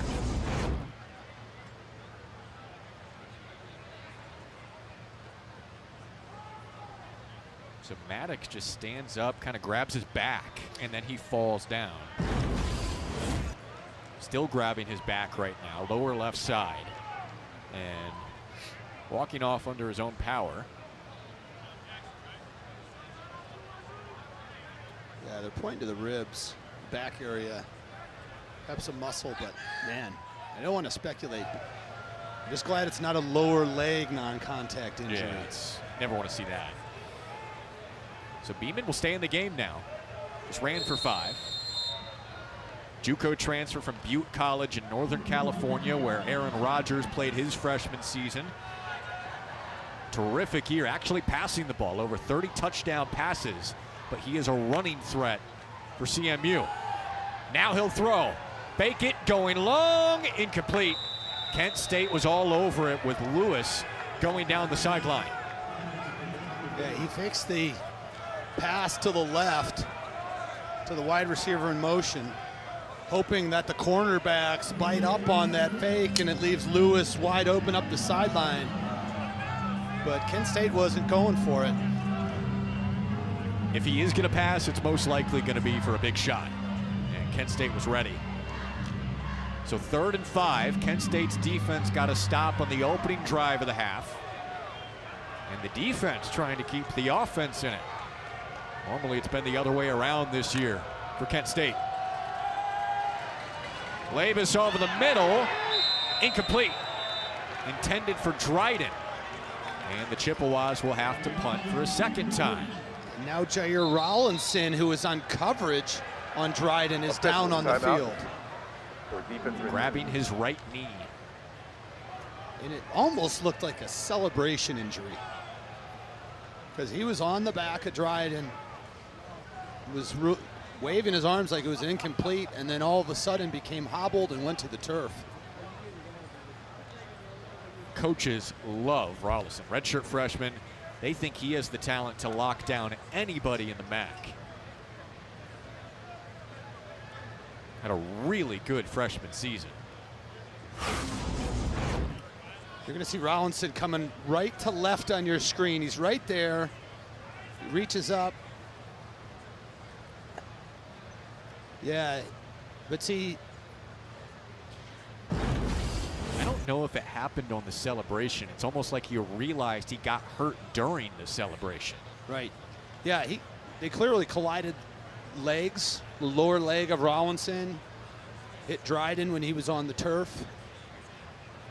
Either way, Jair Rollinson has played very, very well for this Golden Flashes defense in coverage. And bigger picture, twice the first 2 drives of the 3rd quarter, Kent State able to get Central Michigan's offense off the field, assuming Coach Drinkle doesn't go for it on 4th and 5 from his own end. They did jog the punt team out there before the injury. We'll step aside again.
Central Michigan, Kent State, 14-3 Chippewas in front, and Jair Rollison helped off to the sideline. Starting corner for the Golden Flashes. Kent State does get its second consecutive stop, though.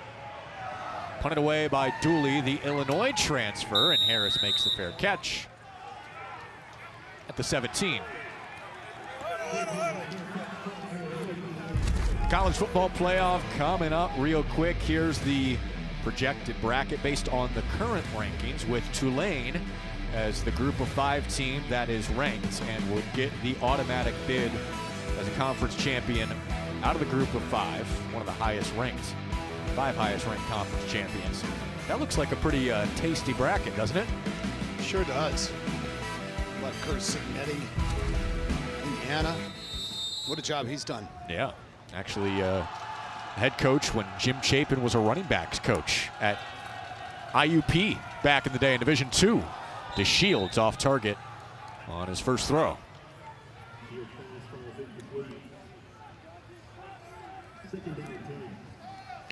So Tulane is in right now based on the rankings, but when you look at the All-State Playoff predictor, James Madison has the best chance. There was some uproar that James Madison was not ranked this week, and Tulane was. You know, I generally feel like these things all work themselves out the way they're do. supposed to by the end. They do. I mean, we're late in the season now, like second to last week, but still. Clark coming around the edge and got decked. Kwiatkowski had 8 tackles in the first half, and he is in full beast mode right now.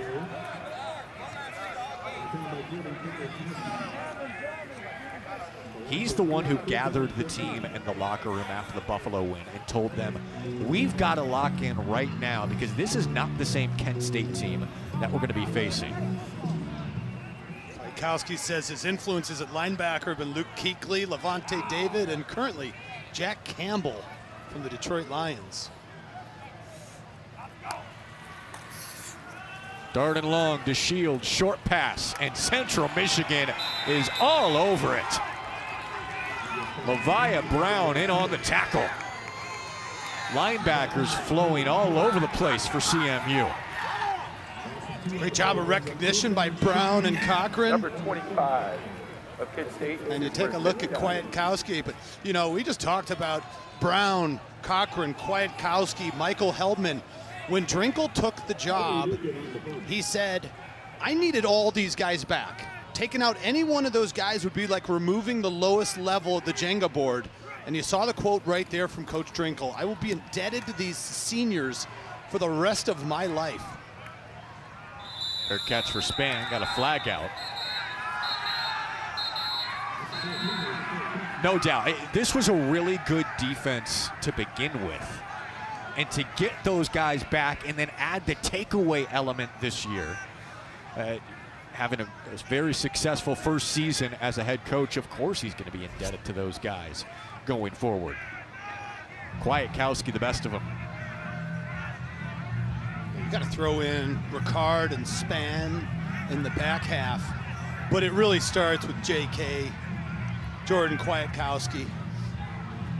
And he's meant so much to this program. You know, we had an opportunity to talk to him this week. Formation, kicking team. 5-yard penalty, added on to the end of the kick. First down. And we asked Jordan, what is your legacy at Central Michigan going to be? And he said, I want people to look at me as a player who gave every ounce of energy, someone who loved putting on the flying C in maroon and gold, and I went out there and laid it all on the line for my teammates. Mission accomplished, Jordan. I was going to say, check. You know, he'll start visualizing plays throughout the day, listening to Slim Shady, AC/DC, getting on the bus during warm-ups. And he said, I just go into a totally new personality. I'm a different person out there on the field. 11 tackles tonight. Part of a suffocating Central Michigan defense. Flag out, false start. False start. Offense, number 8. 5-yard penalty. Ranks first down. So that takes away some of the good field position that Central Michigan started with after the false start from Dryden. This offense is stalled after the first 2 drives, an interception and 3 punts over the last 4.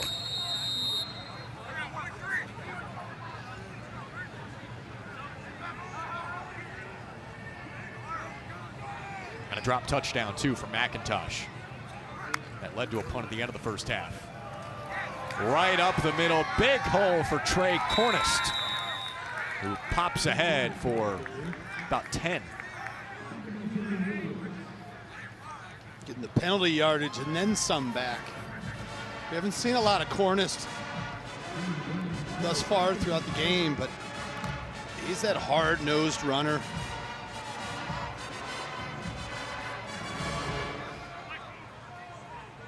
Cornist and Biggins have been a terrific combo. Townsend is a 3rd down back. Back to Cornist. Collision right around the line of scrimmage and falls forward for 2 to make it 3rd and 2. And this is where Central Michigan can lean on you. The clock's about 4 minutes left in the 3rd quarter. Defense has been terrific. They've been running the ball all game. Kent State has been bad against the run this year, although decent tonight. Can start to wear you down. It's exactly what Matt Drinkle wants.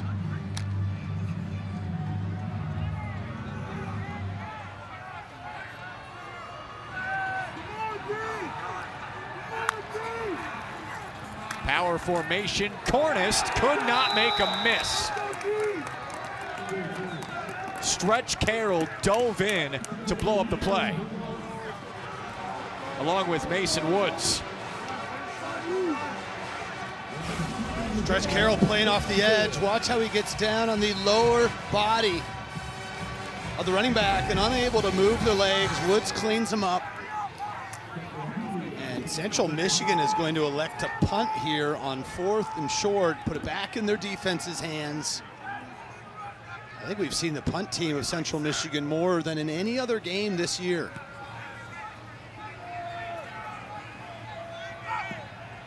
That is why they punted. The defense playing so well in the 2nd time that Ruffin has recovered it inside of the 5 tonight. Matt Drinkle says, okay, we'll just rely on our defense from here on out. I mean, this is so well executed by that punt coverage team. You go past the football, you put your heels just outside of the end zone, and you get ready to be nimble and catch the punt. Now, they've had some luck because the last 2 punts that they've down inside the 2-yard line have bounced directly at Ruffin. And credit Declan Dooley, the punter, too, for putting it right on the money. The Illinois transfer, punting for the first time in his career this year. Yeah, I like to play in a golf scramble with that guy. Imagine him with the irons coming in. Smooth with that pitching wedge. Right, that's what I'm talking about. So Kent State backed up. The carry for Newbin, gain of 5 to 6 on 1st down.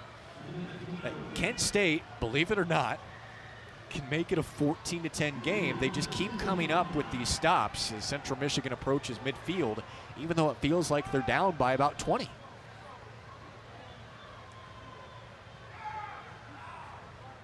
Kind of the story of their season, just hanging in there. Newbin again, and 3rd and short. Newbin is the 1-2 punch along with Gavin Garcia. He has not been able to get on track thus far tonight. And for Kent State, they really need him to get it going. This is a running back with a ton of potential at Minnesota. Yeah, you know, a lot of guys transfer in from bigger schools because they're not seeing the field. Not the case with Jordan Newbin. 147 rushes, 9 catches in his Minnesota career.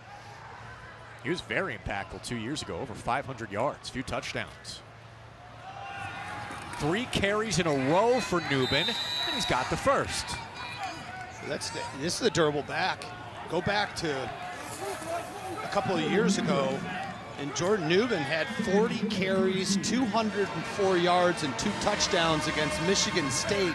Good enough to win the Big Ten Offensive Player of the Week. So he can get it done at the highest levels of college football. Normally when you're talking Kent State offense, you're not talking Newbin in the run game. It's the pass game, the big plays. Feels like they're due for one. Garcia back in the game after 3 straight for Newman. DeShields looking long, looking for the big play over the middle. A laser in there and a first down. Wayne Harris going to the turf. They started Harris from the bottom of the screen, and he runs a really long drag after motion. He's going to go all the way to the other side of the field, and they had a receiver clear it out, and DeShields puts it where it needs to be. Big time chunk play for the Golden Flashes. 22 yards, pinned inside of their own 5, now out to the 35. Neither team has scored this quarter, which has turned into a slobber knocker.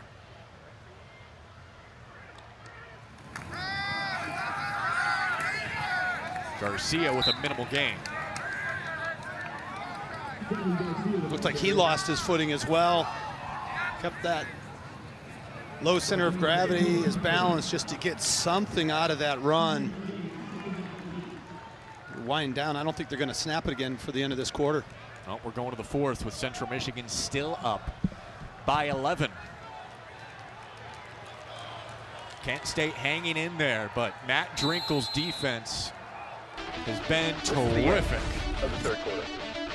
Kwiatkowski and the Chippewas all over the backfield. Linebackers just keep making plays. CMU holding on for now.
(14-3) Central Michigan on top of Kent State on the road. Start of the 4th quarter. Pretty nice night for late November. Could be a lot worse. Upper 30s and dry. These guys are diehards. waiting for a big play from their Golden Flashes offense. From inside of their own 5, Kent State on the move. Connection with Deshaun Martin. A first down again. What I love about this catch by Deshaun Martin is his use of his hands, full extension to create separation from the defensive back. Martin and Harris, the top 2 receivers, and Martin having a breakout year. Look at the job. Look at the hands reaching away. He can feel the presence of the defensive back on his back. Full extension, bring the football in. Great job by Deshaun Martin. DeShields flushed out, chucking deep, coming back. Martin got it. What a catch. Elite body control on the sideline. Kent State wants to snap it before any review. And they got the snap off. Newman across the 30, officially a catch for Martin, a gain of 23. Look at the job of Shields also avoiding the rush and putting it out there, and Martin watch the toe drag. Oh yeah, it's definitely a catch. He's already got it there, but watch the left toe. Boom. That's some professional work by Deshaun Martin. Back-to-back first down catches for him. Kent State with their best drive of the second half so far.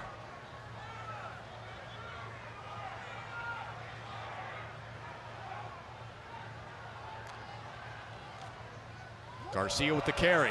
Makes the cut outside. Garcia, stiff arm, still on his feet, wrestled down.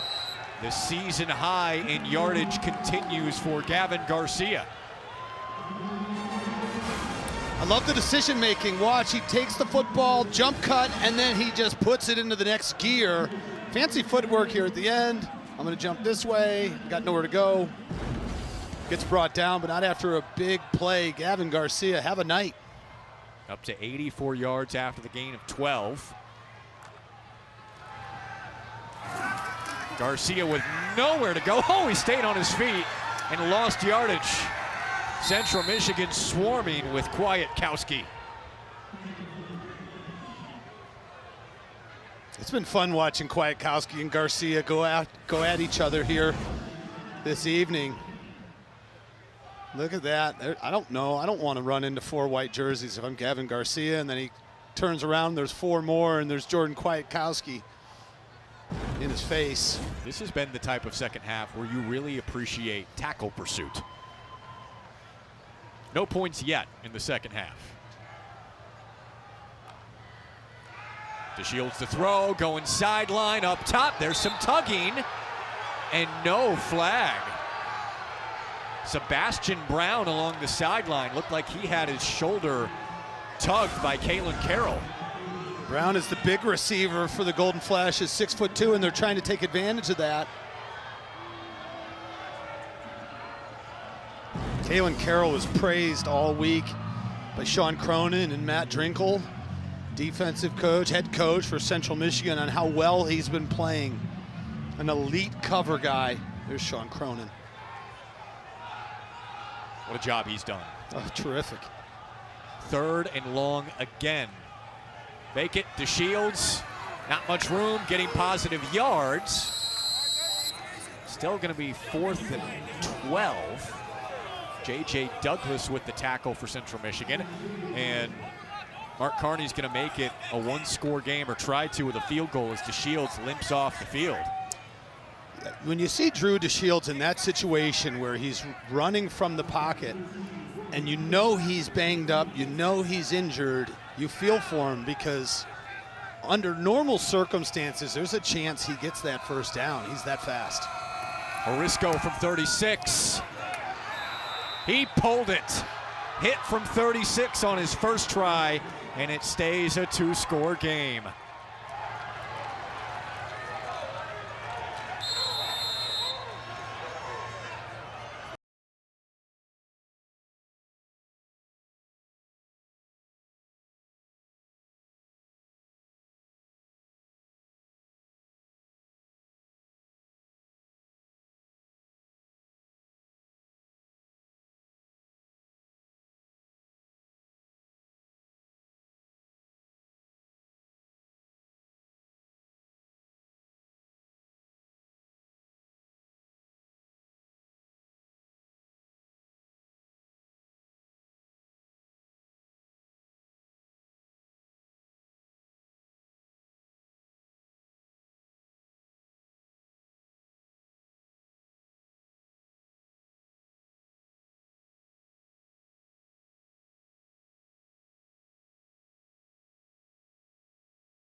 Our Saturday SEC on ABC college football tripleheader.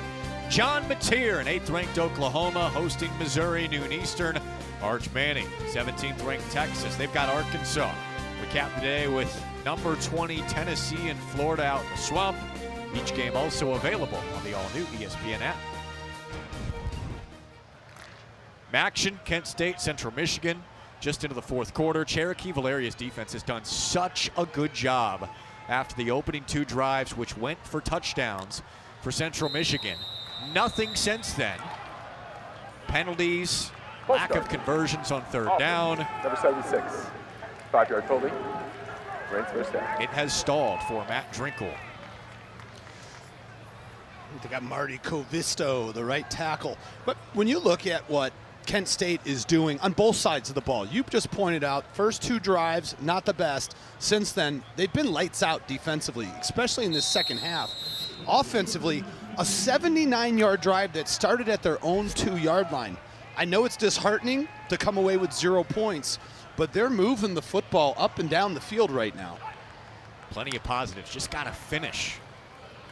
Corners up the gut, he is met right away. That's a big-time hit. Joel Cordoba, one of those freshman safeties for Kent State, went through growing pains early in the year alongside Derek Jackson, had the initial stick. Getting a lot of linebackers in. There's Trey Rubenstein, number 32, another true freshman. Nyland Brown's out on the field. So they're giving C.J. Young and Mason Woods a little bit of a break, and I think rotating these guys in has kept the Kent State defense fresh in the second half.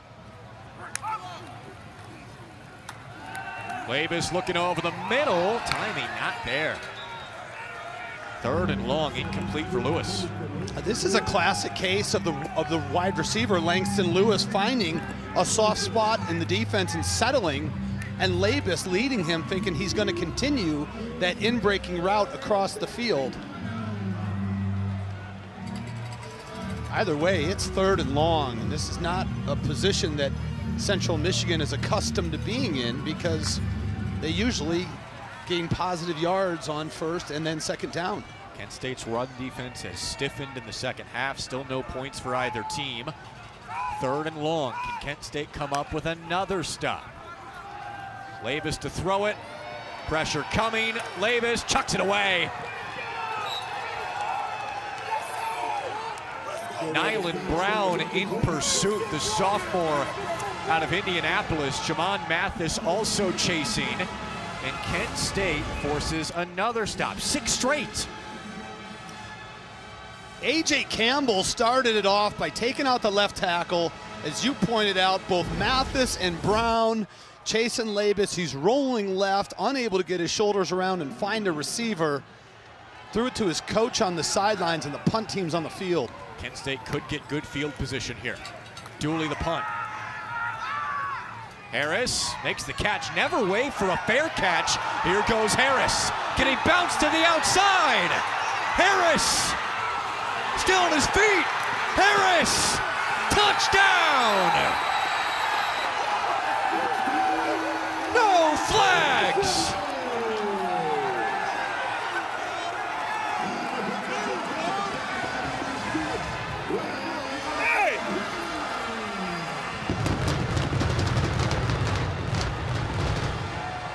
Kent State has been looking for a spark to get this home crowd into the game, and Wayne Harris delivers.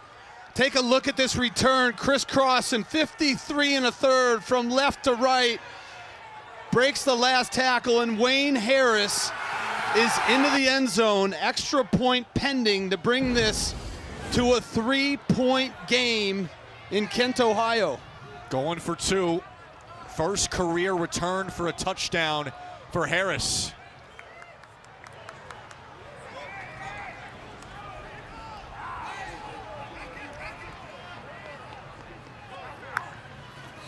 DeShields rolling right. DeShields throws behind his intended receiver, Mulder. So still a 5-point lead, but Harris going 59 yards for the score off the punt. What a moment. Kent State couldn't cap the drive, but a big special teams play. This is action, people. Fourth quarter, 5-point game.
Kent State with a 59-yard punt return for a touchdown to draw within 5 from Wayne Harris. Fun game going on here. And the next stop of the F1 schedule is the 3rd annual Las Vegas Grand Prix. Saturday night, under the lights on the Strip. 11 Eastern, 8 Pacific on ESPN.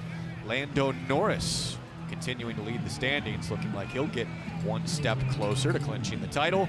Pre-race coverage starts at 10 Eastern, 7 Pacific on ESPN, ESPN Deportes, and the all-new ESPN app. The first Kent State punt return for a touchdown since 2004 to get them back in it. All Central Michigan early, 14-0, scoring on their first 2 drives. Nothing since then. Did have a drop touchdown from McIntosh at the end of the first half that is looming pretty large. Kent State started moving the ball, get a big special teams play, right in it to keep their bowl hopes on the season alive. And a fair catch from Townsend. So all the momentum now with the Golden Flashes. Can Central Michigan respond? Under the funky lights of midweek action.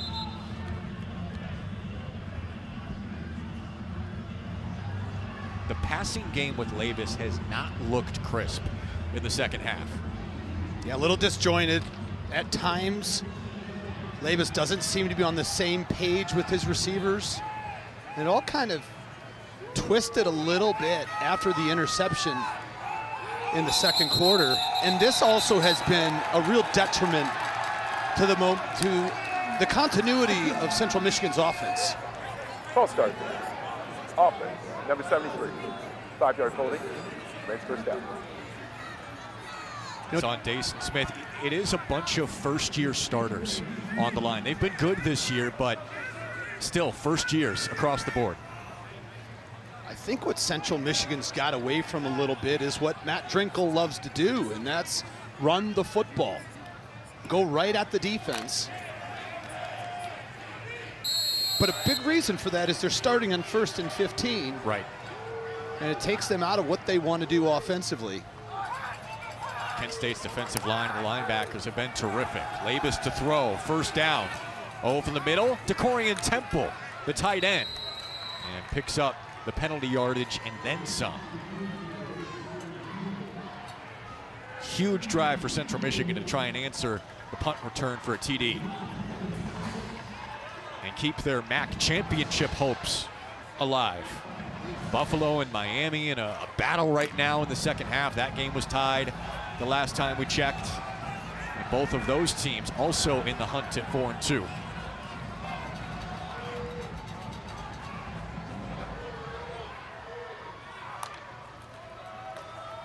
Quick handoff to Biggins. Through the initial contact, falls forward to make it 3rd and 2.5. All right, Kent State, can they get a stop here? They've got 6 straight, Ryan. Well, to illustrate just how good this Kent State defense has been, in the last 6 drives that you just referenced, Central Michigan had a total of 74 total yards. Kent State has stepped up their game to another level. However, 3rd and 3. Marcus Beeman in at quarterback. Do they have another stop in them? You know he's going to run it. Beeman makes the cutback. Oh, Beeman almost squeezed through the seam. Has the first down, tackled by C.J. Young. Beeman, when he's been in the game, has been terrific. Beautiful blocking. Look at the backside. And just this zone blocking, you just get on your man, and wherever he wants to go, you take him that way. Natural lanes will open up, and Beeman will find him. Maybe this is the answer right now. Keep Beeman in the game and keep doing the same thing. The offense with Labus. Some of the penalties had stalled. Handoff around the edge. Biggins strung out. Tackled for a short loss. And Cordoba, safety again. Yeah, Cordoba did a nice job of keeping outside leverage. Keeping the blocker on his left side rather, keeping that right hand open and able to usher him to the sidelines for a loss. And again, behind the chains, 2nd and 12 is the Chippewa offense.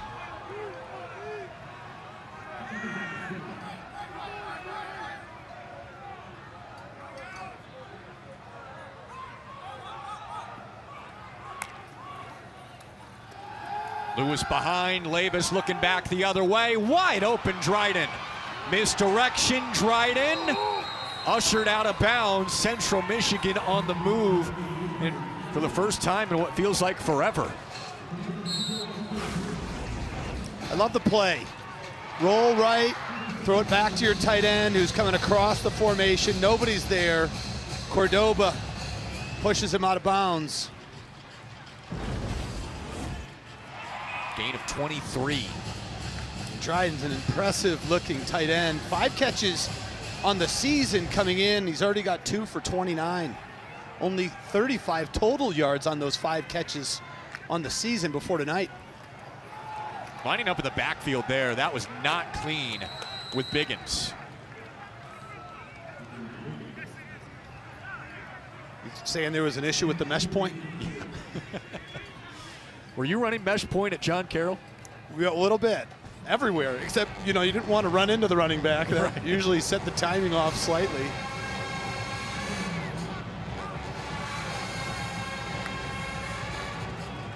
Under 7 to go now.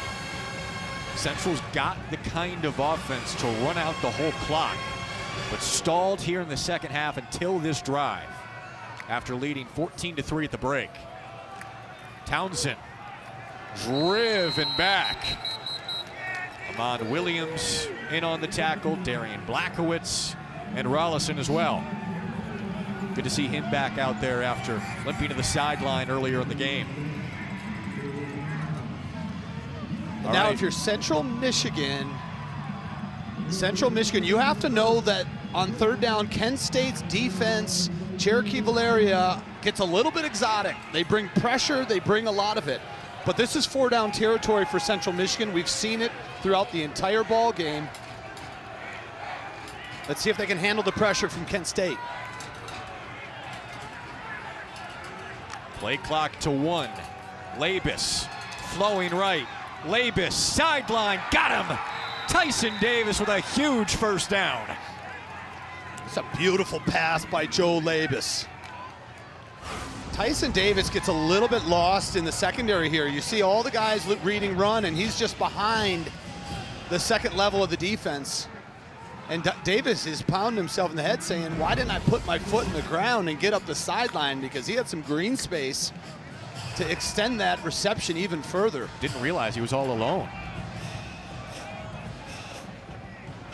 They were 1 for 10 on third down before these last 2 conversions. Townsend through the arm tackle of Rollison, pickup of 9. And this is looking more like the Central Michigan offense we saw in the first quarter. Well, we talked off the top of the program about utilizing 3 different backs, the benefit of that, keeping fresh legs, giving the defense a different look. And every time Townsend came into the game, he's produced and delivered for the Chippewas. Last time Central Michigan scored was early in the second quarter. Townsend continuing to get it done in the pistol with Labus. Clock under 5 minutes. Townsend up the gut for the touchdown.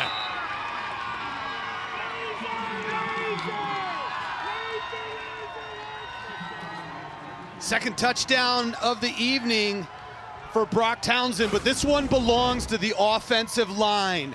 Look at the job up front and the hole that's created. Apiza Pumele at center, Brady Plouch at guard, and Dayson Smith at the other guard open up a hole, and Brock Townsend goes untouched into the end zone to extend this Central Michigan lead.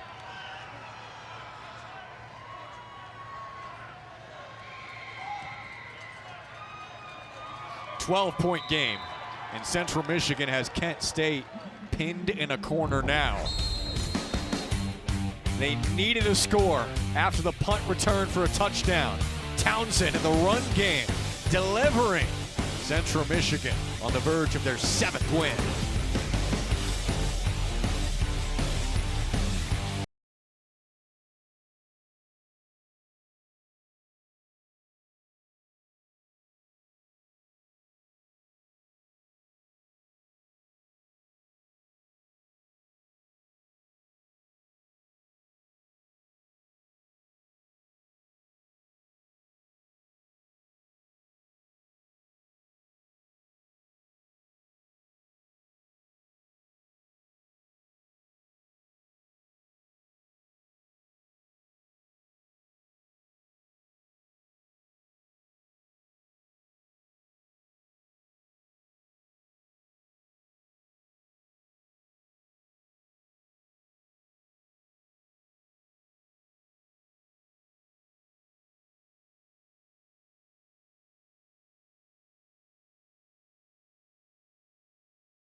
All right, Max scoreboard, always fun this time of year. Akron beats Bowling Green. Akron's done for the season already, 5-7 on the year.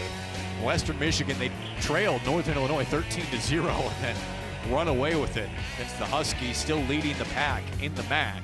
Ohio takes care of business against UMass, and Miami and Buffalo. That game was 17-all like a few moments ago. A lot has happened at the end of the third quarter over on ESPN2. And Ball State and Toledo, the lone Saturday game. Is Toledo 4-2 team, like a bunch of others in the MAC, trying to take care of the Cardinals. Kent State's got to score quick. Punt return for a touchdown. And Maurice Stevens is tackled at the 30. Here's where we stand. Central Michigan needing a win to keep their hopes of a MAC championship alive. They'll need some help along the way as well. Kent State technically came into the week still alive for the MAC title, but with a loss, that wipes them out for MAC championship and bowl eligibility. And how about next weekend? If Toledo takes care of business tomorrow against Ball State, if Miami holds on against Buffalo, I mean, you're looking at Central Michigan playing Toledo with potentially a berth to the MAC championship on the line.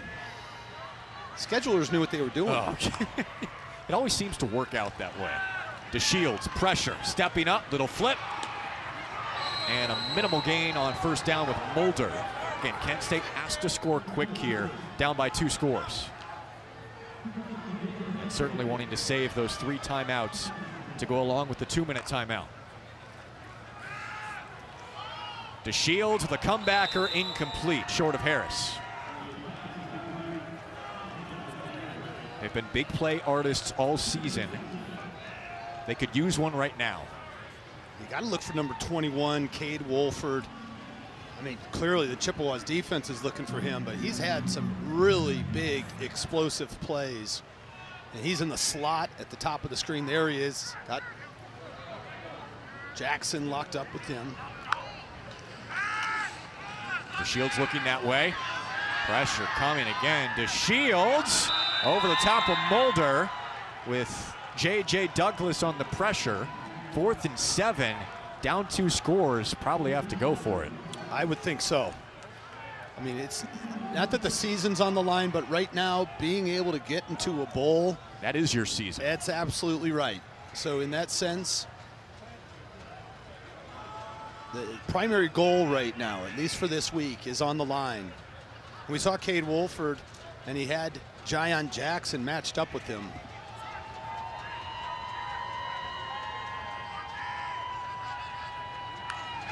Fourth and 7. Free rusher, down he goes! J.J. Douglas.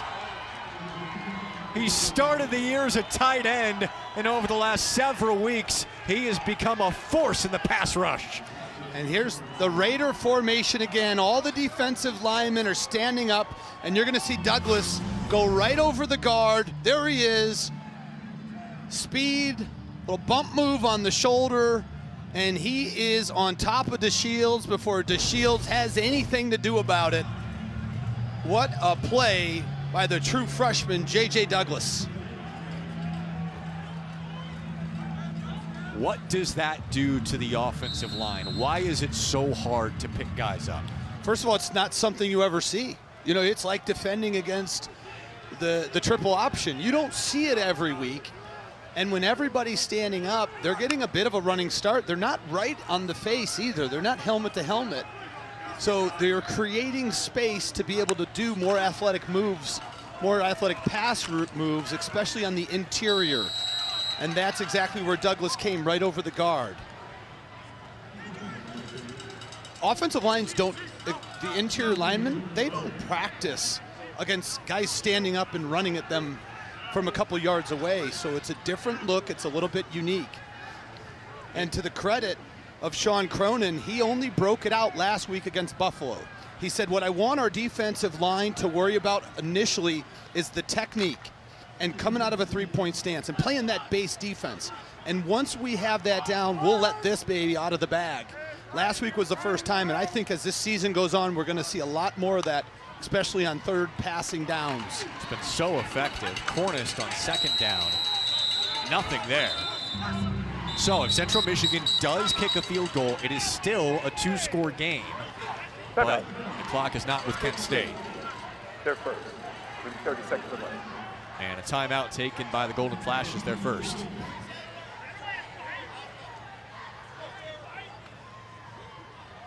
And when you talk about Kent State, last 3 minutes, who do you rely on? The guy with the book, Nolan Jones. I mean, take a look at this.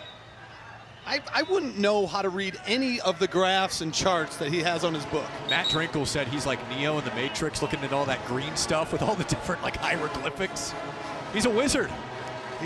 You know, the highest praise you could get this week, Coach Matt Drinkle said that Nolan Jones, the director of analytics, is as valuable as any player or coach on the team. He literally predicted the end of the San Jose State game that Central Michigan won, the last 7 minutes. Right. I wanted to make sure that people at home know it wasn't the end like the last minute.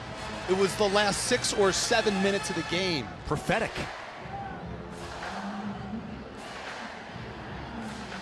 I kind of want to ask him what I should get my wife for Christmas.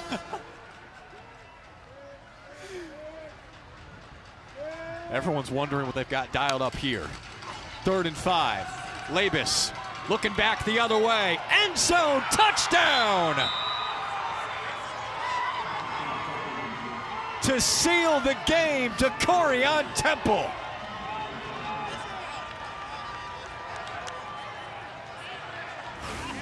Central Michigan has found the key of rolling one way and going back the other way to the tight end. This time it's to Corian Temple. He's the only guy in the camera shot. Labus puts it on him. And Central Michigan is going to punch their ticket to a big-time matchup next week with Toledo and the MAC championship, potentially a berth to the MAC championship on the line. This game looked really dicey with about 10 minutes to go. Central Michigan showing their finishing power. When you roll that way as a quarterback and the linebackers and the flow of the defense is all coming in front of you, because you're also bringing wide receivers downfield right in front of Labus, and then you leak a tight end out the other way, it's really difficult to account for that man and cover him. That's the second time on this drive where they needed a big play and they rolled right with the quarterback and threw back left to a tight end. This time it's Temple for the touchdown. They've used misdirection a number of times on these final 2 drives for big plays. Credit Jim Chapin, the offensive coordinator. You know, one comment that Coach Matt Drinkle had said this week is that all of my assistants are either coaching at the highest position they've ever been at or at the highest level of college they've ever been at. My guys don't know any better. This is a dream job and a dream situation, and these guys are playing and coaching like it. And that's why you see Central Michigan about to be 7-4 in Drinkle's first year. They're just letting it rip. Same could be true for Kent State, having a terrific season, but Central Michigan's going to come out on top in this one. Stevens wrestled down by Earl for the Chippewas. Jordan Kwiatkowski, when the game stalled for the offense, he stepped up for the defense to keep Kent State at bay. He's so good at playing football, and when he gets a hold of you, he brings you to the ground. A real leader on the football field is Kwiatkowski. You know, earlier this year, I'll come back to this story after this play. That was a classic, huh, Rusty? The Shields in open space. Sebastian Brown across midfield. Earlier this year, I had Central Michigan, and I was talking to Coach Drinkle, and you know what it's like talking to him. I said, Coach, I got to ask you a question you've probably never been asked. I said, it's 2 o'clock at night. You find yourself in a back alley, and there's bad dudes coming from either direction. Who's the guy on your team that's going to get your back? Without hesitating, it was Jordan Kwiatkowski. And he said he's a junkyard dog. He's smart, he's tough, but you'd have to kill him to make him stop. And that's how he plays on the football field, and the production has followed along for Jordan Kwiatkowski. went in the portal in December. Coach Drinkle got him to come back. And both Drinkle and Kwiatkowski, I believe, are extremely pleased with that decision. Little did he know that he could be playing for a MAC championship. I think he saw the vision for Drinkle. They could be playing in Detroit if things go their way. DeShields evading pressure on second down. He will go out of bounds near the line of scrimmage. So on the flip side for DeShields and Kent State, 1-23 over the last 2 years. Put themselves in position with an overtime win over their rival just down the road against Akron last week to get to bowl eligibility by winning the last 2 games. Mark Carney, interim head coach to permanent head coach going forward as of a few weeks ago, done a fabulous job with a program that was quite frankly broken over the last 2 years. That is incomplete on third down. Jackson again, who has been fantastic in coverage all day. Coach Mark Carney's been doing this coaching thing for a long time at a lot of places, and he told us he's having as much fun right now as he's had in his coaching career. And, you know, in my opinion, he has to be a candidate for Coach of the Year in college football. This is a program that was on a 21-game losing streak, and he hasn't just gotten the guys to believe, he's turned the ship around. I mean, this score right here is not indicative of how this football game went. They had a real chance early in the fourth quarter as Brown makes the catch, has the first to keep it going. Nice play by Sebastian Brown. We've reached the 2-minute timeout. Central Michigan locked this one up to move to 7-4, to stay in the hunt for a MAC title.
All right, the big game's coming up in the MAC next week. We told you that after the games tonight, things would clarify as far as the MAC title race, and this is the path for Central Michigan. Well, if Miami continues to hang on against Buffalo, Central Michigan's going to need Ball State to beat Miami. They're going to need Buffalo to beat Ohio, and they're going to have to beat Toledo. So anytime you have 4 teams, which we're going to have at the end of tonight, tied in second place, to call the waters murky would be an understatement. Yes. What else would you expect in the MAC? That is a great catch from Harris, diving down on the ground across the 20. And I'm expecting an email in about an hour, if I'm wrong on any of that, from Nolan Jones telling me that I misread the analytics on the path to the championship for the Central Michigan Chippewas. He's had the pass since the start of the year. That's right. He probably knows the scores of the games next week. DeShields, incomplete. Oh, nice pass. And a flag is out. Pass is incomplete. There's a penalty marker on the play.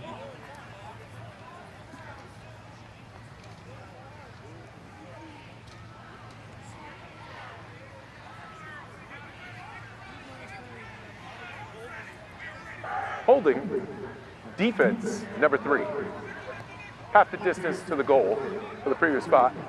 Automatic, first down. It helps the Kent State drive. That is pretty much inconsequential at this point, but those scores, those teams that need to win, with Ohio losing, Buffalo needing to win, Ball State winning, they would need a couple of upsets, and Central Michigan to beat a great Toledo team as well. So possible, but outside chance.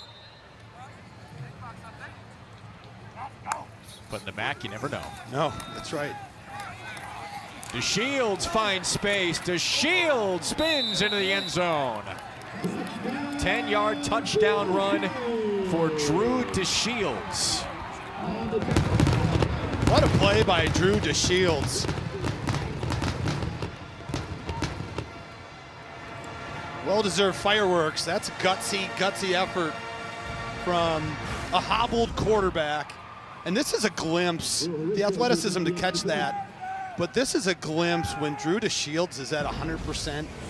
He's back next year. He's healed up. This is a dangerous quarterback with the way he throws it and his ability to run the football.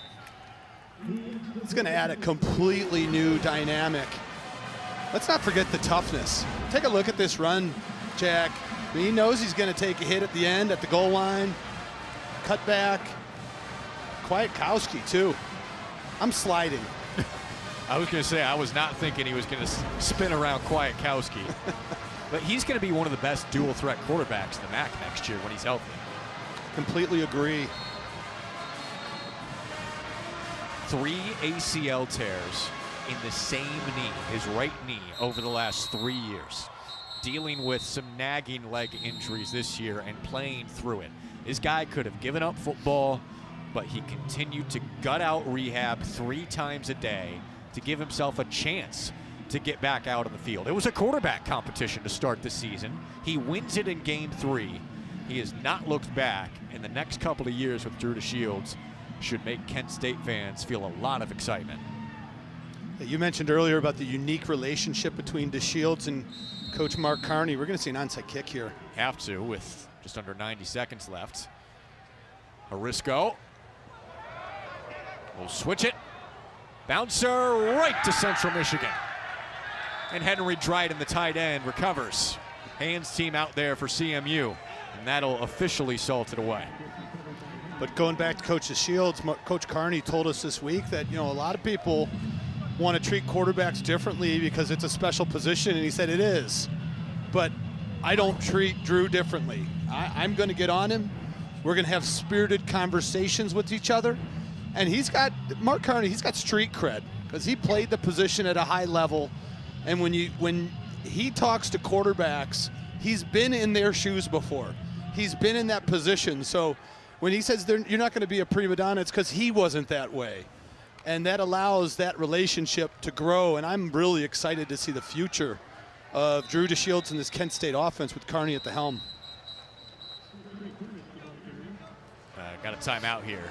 You talked about him taking the blows that quarterbacks did when he played. That'll be 30 seconds. He took that to a whole new level before games. 1 minute. Mark Carney. Seconds.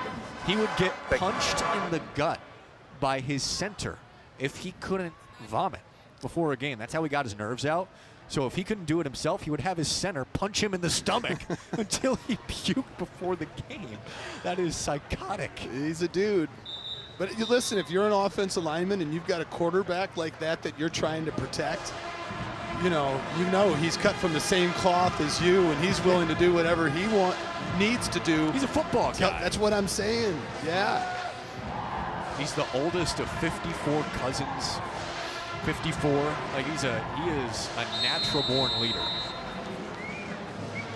We're watching two first-year coaches of teams in the MAC that have completely changed the identity and the culture of their program.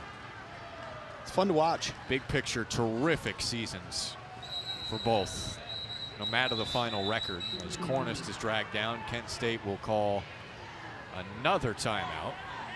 Fighting tooth and nail all the way to the end. Kent State, their third and final. But what Matt Drinkle has done, along with Mark Carney, Central Michigan sub 500 for a third straight year. Kent State 1-23 the last 2 years. Positive seasons for both. Central Michigan still a chance for a MAC title, and Kent State with one win over the last 2 years will end with 4 or 5.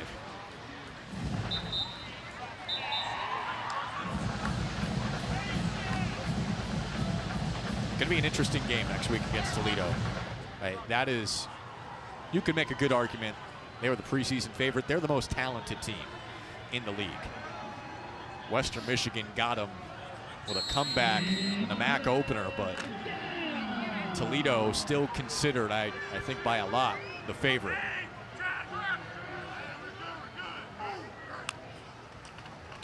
Beeman will hand it off to Cornist. Kent State out of timeouts. It's a first down. Central Michigan will need to snap it just a couple more times to run out the clock. They get one more. I don't want to trap you inside. This is going to be 4 wins in the last 5 games for Central Michigan for the first time in 4 years, and their first winning record in the MAC since that 2021 season. The lone loss during that stretch, 24-21 in Kalamazoo against Western Michigan. What a MAC championship rematch game that would be if Central Michigan can find a way. That is a salty rivalry that Central Michigan controlled most of that game, gave it away at the end.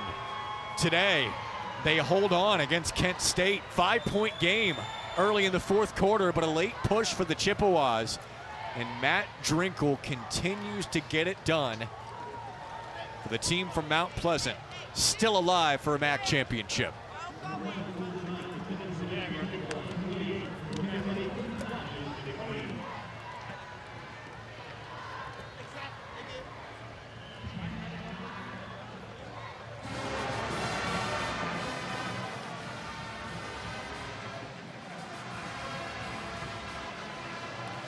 Central Michigan 7-4, tied with Ohio for second right now. Toledo will take on Ball State this weekend. If the Rockets win, they will be favored. They will join those other two at 5-2 in Miami in the lead right now against Buffalo on their way to 5-2. Western Michigan leading the pack. Just what we wanted going into the final weekend.